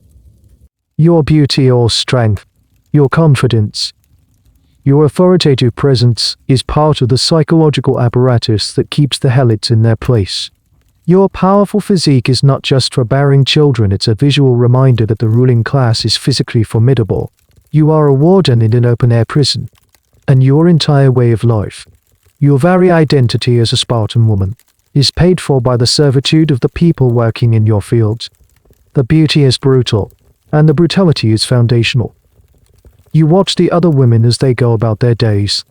The matron from the next Kala rows over, her hair in the same severe, elegant braids as yours. The younger women, their bodies hard from the gymnasium, their competitive energy almost palpable. You see the girls, running and dressing, already learning the brutal calculus of their own worth. Are these women your sisters, your allies in a shared, strange existence, or are they your rivals in a zero-sum game of honor and biology? The answer, like everything in Sparta, is complicated. On one level, there is a profound sense of shared identity and solidarity. You are all daughters of Lycurgus, products of the same unforgiving system. You have all endured the same training, the same public scrutiny, the same pressure to conform. You understand each other's lives in a way no outsider ever could. When you speak to another Spartan matron, you don't need to explain the constant, low-level anxiety about your children's health or the weight of managing an estate. She knows. There is a silent, shared language of experience that binds you together. This solidarity is most visible in the rituals that are exclusively female. During religious festivals in honor of goddesses like Helen or Artemis, you gather with other women to sing, dance, and perform rites that are closed to men. These are moments of communal female experience, a space where the rigid hierarchy of the state can, for a moment, soften into a web of shared womanhood. The midwife who attended your birth, the older woman who was your trainer, the friends you once wrestled with, these are the pillars of your social world. However, running parallel to this sisterhood is a fierce and relentless current of competition. The Spartan system is, at its core, a pyramid scheme of honor, and there are only so many spots at the top. The competition that began on the racetrack never truly ends. It just changes its form. As girls, you competed for athletic supremacy.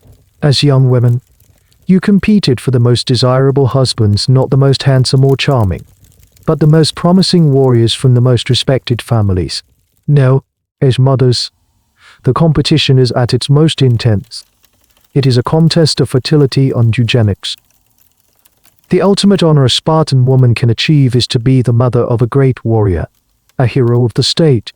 Your personal status is inextricably linked to the success and valor of your sons. If your son distinguishes himself in the agoge or in battle, your own prestige rises with his. You become an object of public admiration. But if your son is a coward, or fails to live up to the Spartan ideal, his shame becomes your shame. This creates a brutal competitive dynamic between you and the other mothers. You are all vying for the same prize, the reflected glory of your children. You scrutinize each other's sons, Is her boy stronger than yours, more disciplined? Is he showing the early signs of a future champion? This rivalry can be subtle, a cutting remark disguised as a compliment. A boastful story about your own son's achievements, but it is always present.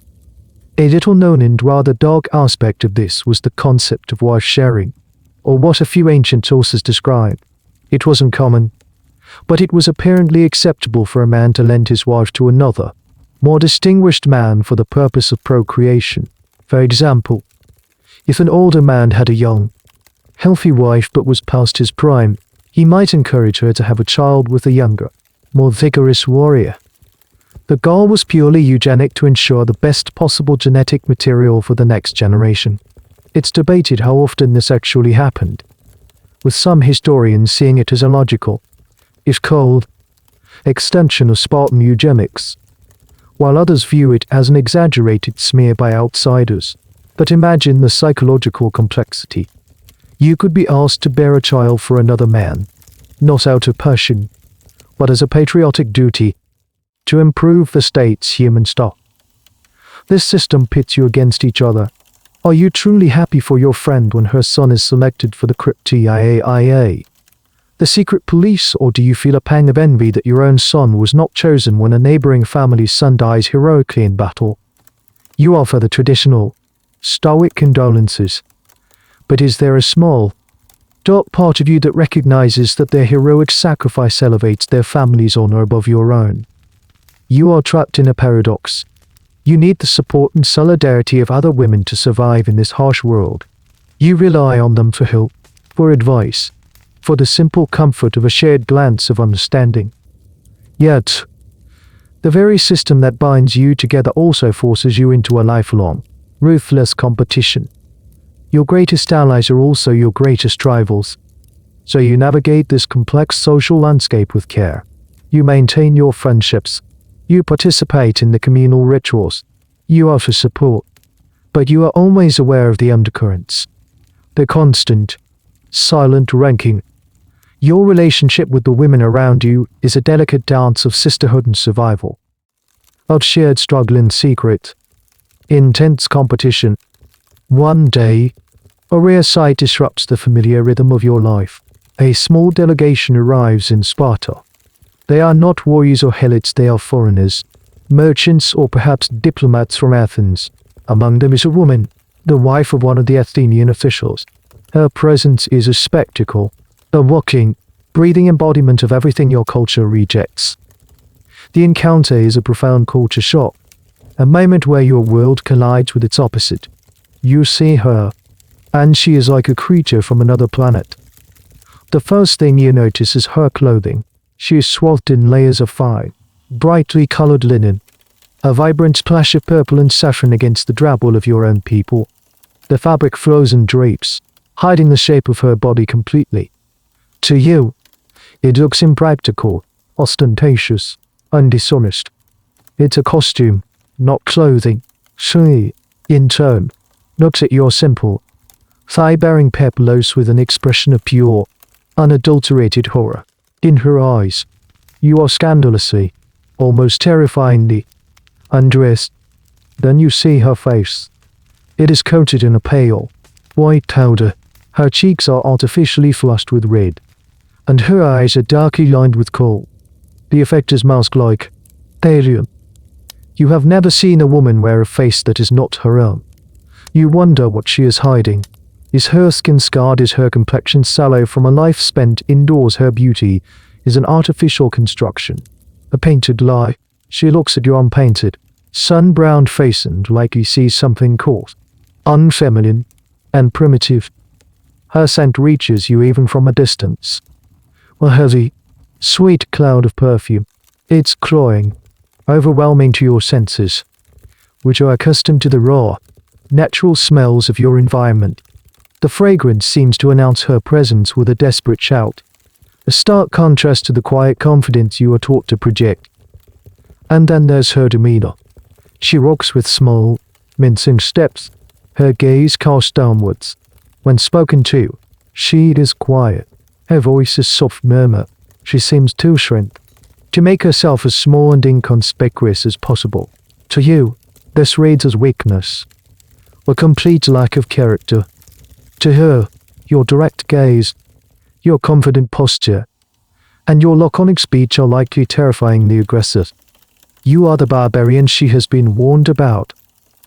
This encounter highlights the chasm between your two worlds. Her entire being is designed to signify her husband's wealth and her own domesticity. Her pale skin proves she doesn't labor in the sun. Her expensive clothes and jewelry advertise her husband's success. Her modest demeanor signals her virtue and subordination. She is a beautiful, decorative object, a testament to her husband's private prosperity. You, on the other hand, are a testament to the state's public ideology. Your strong, visible body proves your fitness. Your practical, drab clothing signals your rejection of luxury. Your unpainted face is a mark of your honesty. Your confident demeanor is a sign of your capability. You are a functional, productive asset of the collective. A little-known but poignant detail of such an encounter might be the topic of children. The Athenian woman might ask you, with a mixture of horror and fascination, if it's true what they say about Spartan mothers. She might ask about the inspections, about the famous command to come back with your shield, or on it. You would answer with the simple, proud affirmations your culture has taught you. You would see it as a chance to display the moral superiority of your people. She would see it as confirmation of your monstrousness, your lack of natural maternal feeling. You are speaking the same language, but the words mean entirely different things. This moment of contact makes you see your own world through an outsider's eyes, if only for a second. The customs you take for granted, the public nudity, the athletic girls, the absent husbands are suddenly cast in a strange new light. You see the brutality in your brutal beauty standard for the first time, not as a virtue, but as a potential point of criticism. This clash of ideals is a subject of endless fascination for historians. Were these two types of womanhood, the Spartan and the Athenian, truly as polarized as the literature suggests, or is this a dramatic simplification? Some feminist historians argue that both systems, in their own way, were equally oppressive. One system confined women to the home and made them invisible, the other forced them into a rigid public role and valued them only for their biology. Neither offered true freedom or individuality. It was a choice between two different kinds of cages, one gilded and domestic, the other rustic and state-owned. As the Athenian delegation leaves, you are left with a lingering sense of your own strangeness. The encounter has reinforced your belief in the superiority of the Spartan way. How could it not? Theirs is a world of weakness, deception, and frivolity, but it has also planted a tiny seed of awareness. You realize that your reality, your truth, your very definition of what it means to be a beautiful and virtuous woman, is not universal. It is a local, peculiar, and fiercely guarded construct. And for the first time, you might wonder what it feels like to live on the other side of the wall. Years pass. You have raised your children. Your sons are in the army. Your daughters are mothers themselves, managing their own estates. You are now an elder, a respected matriarch, your hair perhaps graying but still styled in the intricate braids of your status. You are the living embodiment of the Spartan system's success. But from your vantage point, you begin to see the cracks forming in the foundations of your world. The system that made Sparta strong is now, slowly, beginning to consume it. The very laws of Lycurgus, once the source of your city's power, are proving to be its undoing. The most critical problem is one of demographics. It's a simple, brutal math. The Spartan system was designed to produce a small, elite warrior class, but the process is too selective, too harsh. The constant warfare kills of citizens, the ruthless inspection of infants, discarding any who are not perfect, limits the number of new citizens. The intense physical regimen for women may have, paradoxically, suppressed fertility in some, and the strict rules of citizenship requiring birth from Spartan parents prevent new blood from entering the system. Your world is shrinking. When Sparta was at its height, during the Persian Wars, it could field around 8 0 hoplites. Now, a couple of centuries later, that number has plummeted. In the time of Aristotle, he estimated there were fewer than 1,000 Spartan citizens left. Every Spartan life lost in battle is now a catastrophic blow to the state, because there are so few to replace them. You see it around you. The gymnasia are less crowded. There are fewer young men in the messes. Some row you. The plots of land lie fallow or are consolidated because there are no longer enough Spartan families to work them. The state is hollowing out from the inside. This demographic decline has another insidious effect: the concentration of wealth. With fewer and fewer citizens, the land and property begin to accumulate in the hands of a shrinking number of families through inheritance and marriage. And who controls inheritances and dowries you? The women. Aristotle, a less complaint about the role of women, now seems less like a misogynistic rant and more like a keen observation. As land becomes concentrated in the hands of a few powerful female-managed estates, the founding principle of Spartan equality is shattered. An elite class of the super-rich emerges, while other Spartan families become impoverished, sometimes even losing their citizenship because they can no longer afford to contribute to the common masses. The austere lifestyle, once a source of pride, begins to erode. With vast wealth, some families find ways to enjoy luxuries in secret. Perhaps a golden ringgit is smuggled in from a foreign trader. Perhaps a son is given better food on the sly. The iron discipline that held your society together is rusting away. A specific, and often overlooked, crack in the system was the introduction of a formal will or testament. Originally, under the Like Against system, a man's was automatically passed to his son. It was state property, not his to give away. But, at some point, a law was passed allowing men to give or bequeath their land to whomever they chose. Historians debate exactly when and why this happened, but its effect was revolutionary. It privatized the land, turning state assets into family fortunes and accelerating the concentration of wealth that was bleeding Sparta dry. You watch all this with a growing sense of unease.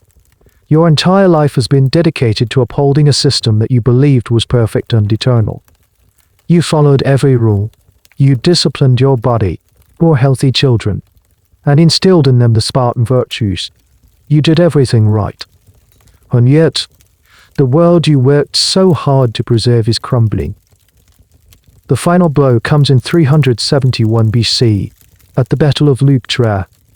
The Thebaeans, led by the brilliant general Epaminondas, use a revolutionary new tactic, the slanted phalanx, to crush the Spartan army.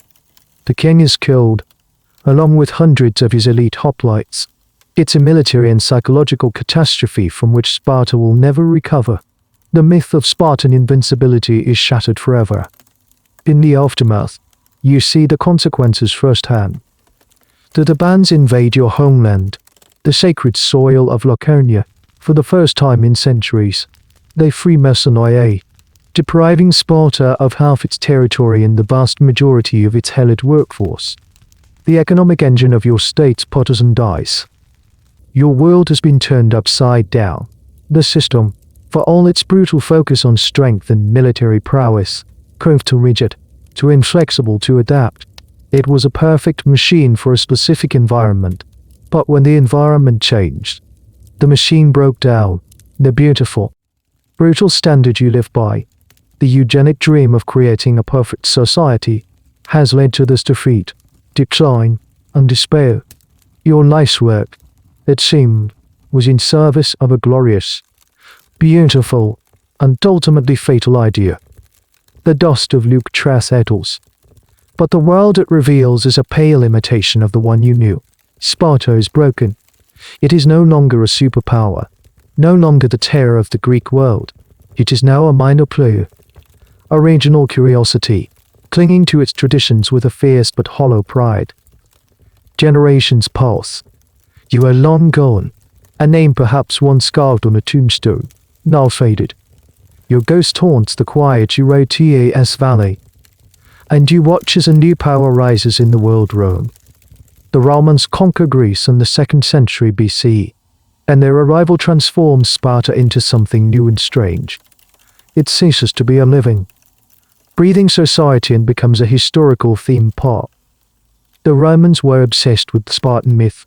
They were admirers of the discipline, the austerity, the military prowess, all the virtues they saw reflected in their own idealized history. For wealthy and educated Romans, a trip to Greece was the ultimate cultural pilgrimage, and Sparta was one of the main attractions. You watch as Roman tourists flock to your city. They come to gawk at the peculiar customs that still survive, preserved now not for state security, but for tourist dollars. Their Galgd, once a brutal forging ground for warriors, continues in a theatrical, almost staged form. The Roman visitors pay to watch the Spartan youths engage in ritualized floggings at the altar of Artemis or Thea, a bloody spectacle that was likely far more extreme than it had been in Sparta's heyday, exaggerated for the tourists' morbid fascination. The sight is grotesque. A sacred rite has been turned into public entertainment. The boys who are whipped are no longer being tested for their future role as defenders of a great power. They are performers in a live-action museum. And what of the women? Your legacy, the legacy of the powerful, athletic Spartan woman, has also been turned into a tourist attraction. Roman travelers write with fascination about the thigh showers, the girls who still train in public. But the context is entirely different. They are no longer training to be the mothers of the master race. They are training because it's what Spartans do. It's part of the show. The fierce, functional purpose behind your athleticism is evaporated, leaving only the shell of the tradition. A particularly bizarre and little-known aspect of this Romanization of Sparta was the creation of a new Lycurgus festival. The Romans, with their love for historical reenactments, likely encouraged and funded pageants celebrating the legendary lawgiver. It was a way for them to experience the authentic Spartan past. Well, for the Spartans, it was a way to maintain their cultural identity and economy under Roman rule. Imagine your severe, unwritten constitution being turned into a parade. The Roman gaze changes the meaning of your beauty standard. For the Romans, your sun-tanned skin, your muscular physique, your direct speech, these are not signs of a functioning eugenic system. They are quaint, rustic, and slightly thrillingly barbaric customs. The Roman tourist looks at a Spartan girl wrestling and sees not a future mother of soldiers, but an exotic spectacle, a novelty. Your life's purpose has become someone else's holiday anecdote. This period leads to a complex historical debate. Did the Romans preserve Spartan culture, or did they corrupt and kill it on one hand? Their patronage and interest allowed many of the old traditions, like their Galgd, to survive for centuries longer than they otherwise would have. Without the tourist money, Sparta might have simply faded into a generic Roman town. On the other hand, by turning these traditions into performances, the Romans stripped them of their original meaning and power. They preserved the body of Spartan culture but removed its soul. It was preservation in formaldehyde. You, a ghost of the classical age, watch this with a sense of profound irony. Your whole life was about substance over style, function over form. You rejected all adornment, all performance, in the name of authentic, brutal reality. And now, your entire culture has been reduced to a performance for outsiders. Your great-grandchildren are actors on a stage, playing the role of Spartans for a paying audience. The tough, unyielding city you knew has become a curiosity. The beautiful, brutal standard that defined you has become a caricature. The Roman tourists take their pictures, buy their souvenirs, perhaps little bronze statues of you, in your scandalous peplos, and go home, telling stories of the strange, fossilized people they saw by the banks of the Eurotis. Your city is no longer a power, it is a memory. And you are no longer a citizen, you are an exhibit. The Roman tourists eventually fade away. The empire that watched you for entertainment crumbles into dust, and the long silence of the Dark Ages descends upon your valley. Your memory, and the memory of your world, now exists only in the fragile, yellowed scrolls of ancient texts. copied and recopied by monks who could scarcely imagine the life they describe. Now, in a time so far in the future, it would be incomprehensible to you. People are trying to piece you back together. They are historians, archaeologists, cartographers. They dig in the ruins of your home. They scrutinize the words of brutish and Xenophon, and they try to understand who you really were. And in doing so, they are locked in a constant battle between the myth and the reality of the Spartan woman. The myth is powerful. It's the image you've seen constructed over centuries, the fierce, stoic mother handing her son his shield, the sharp-tongued Gorgo, putting strong women in their place, the fearless athlete, wrestling in the nude. This is the superwoman of the ancient world, a figure of empowerment and strength. She has been adopted by different movements over time, a model for patriotic motherhood, an icon for female athletes, a the feminist hero who enjoyed freedoms other Greek women did not. This myth is appealing. It's a clean, simple, powerful narrative. It's the story of a woman who is not a victim, not a delicate flower, but a pillar of her society. But then there is the reality, which is far murkier, more complex, and, in many ways, more troubling. As you have witnessed on this journey, the freedoms you enjoyed were almost all in service of a brutal, state-sponsored eugenics program. Your freedom to exercise was not for your own health or empowerment, it was to make you a better broodmother for the state. Your freedom from the seclusion of the home was so your body could be publicly monitored and judged. Your economic power was a direct result of a militaristic system that took your husbands away and was entirely dependent on the violent oppression of the helots. The reality is that you were a cog in a machine, a very important, powerful, and respected cog, but a cog nonetheless. Your body was not your own. Your choices were not your own. Your life was dedicated to a single, narrow purpose, the production of soldiers. One of the most nuanced and difficult questions modern historians grapple with is how to reconcile these two images. Was the Spartan woman empowered or was she oppressed? The answer is likely both, and it's complicated. It forces us to question our own modern definitions of freedom and empowerment. Is freedom the absence of restraint? Or is it the ability to achieve excellence and power within a rigid framework? You live the second definition. A fascinating, little-known detail that complicates the myth is the evidence for Spartan women's religious lives. While the state-sponsored view of women was purely utilitarian, small archaeological finds, votive offerings, little clay figures at sanctuaries like that of Artemis or Theia suggest a rich, personal spiritual life. These were spaces where women could perhaps express fears, hopes, and sorrows that had no place in the official, stoic ideology of the state. It hints at an inner world, a personal dimension, that the ground, masculine narratives of the ancient historians completely ignore. Did you pray for your son's safety? Even as you told him to die gloriously, it seems almost certain. The academic debate is therefore not just about what happened, but about how we should feel about it. Do we celebrate the Spartan woman for her strength and influence, holding her up as an alternative model of ancient womanhood, or do we critique the brutal system that produced her, recognizing that her power was built on a foundation of slavery and a deeply oppressive ideology? There is no easy answer. As you look back on your life, from the wine bath of your infancy to the lonely wait for the elder's judgment, from the dusty wrestling pit to the cool authority of your estate, you see this contradiction at every turn. You were strong, but your strength served the state. You were powerful, but your power was conditional. You were beautiful, but your beauty was a measure of your utility.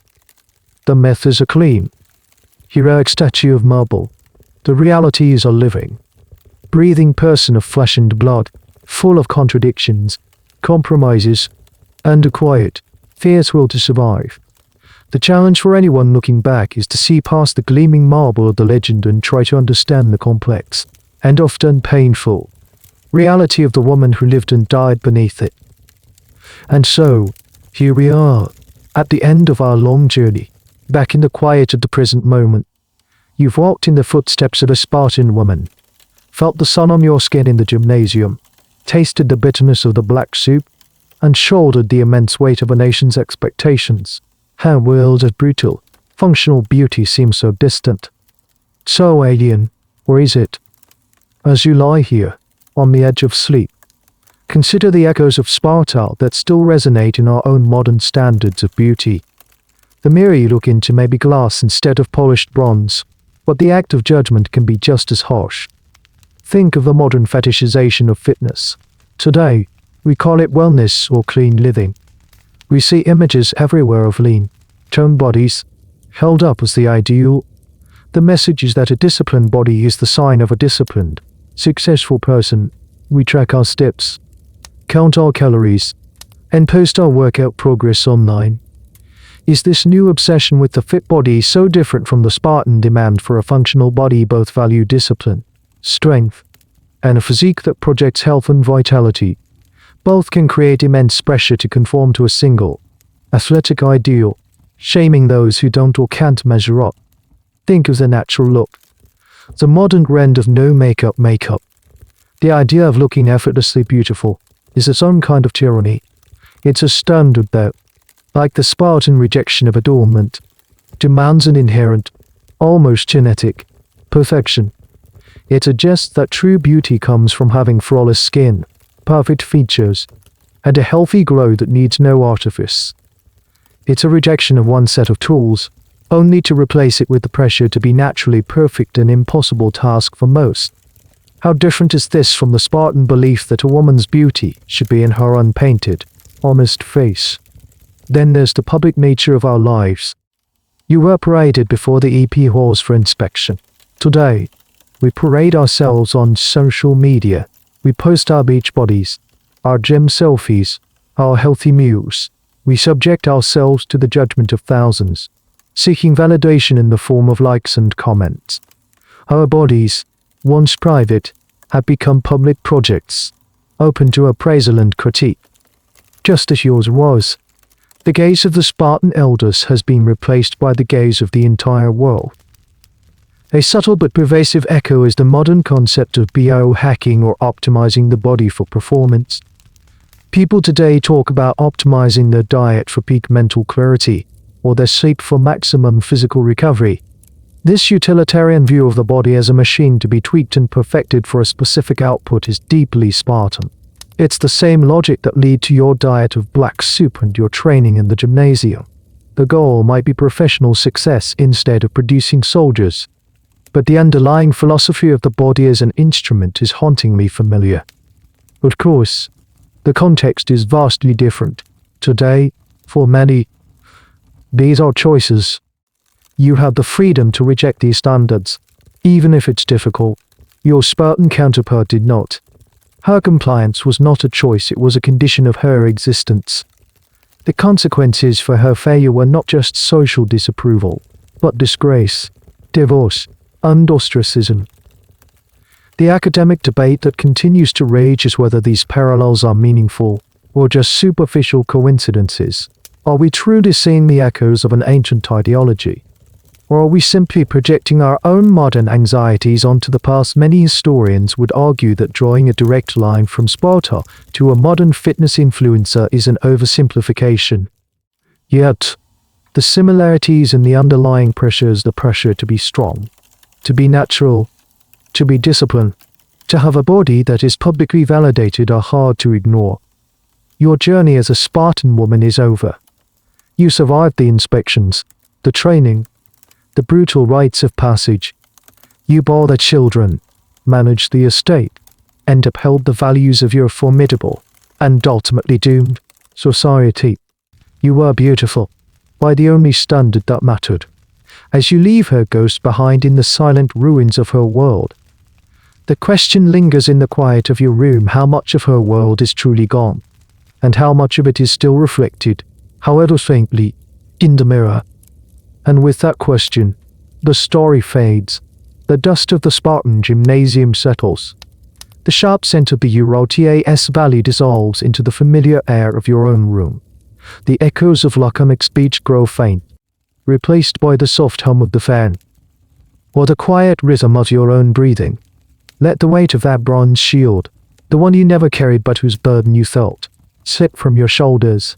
Let the intense, judging gaze of the elders melt away. You have done your duty. You have run the race. And now, it is time for rest. The journey is over. Feel the tension release from your limbs.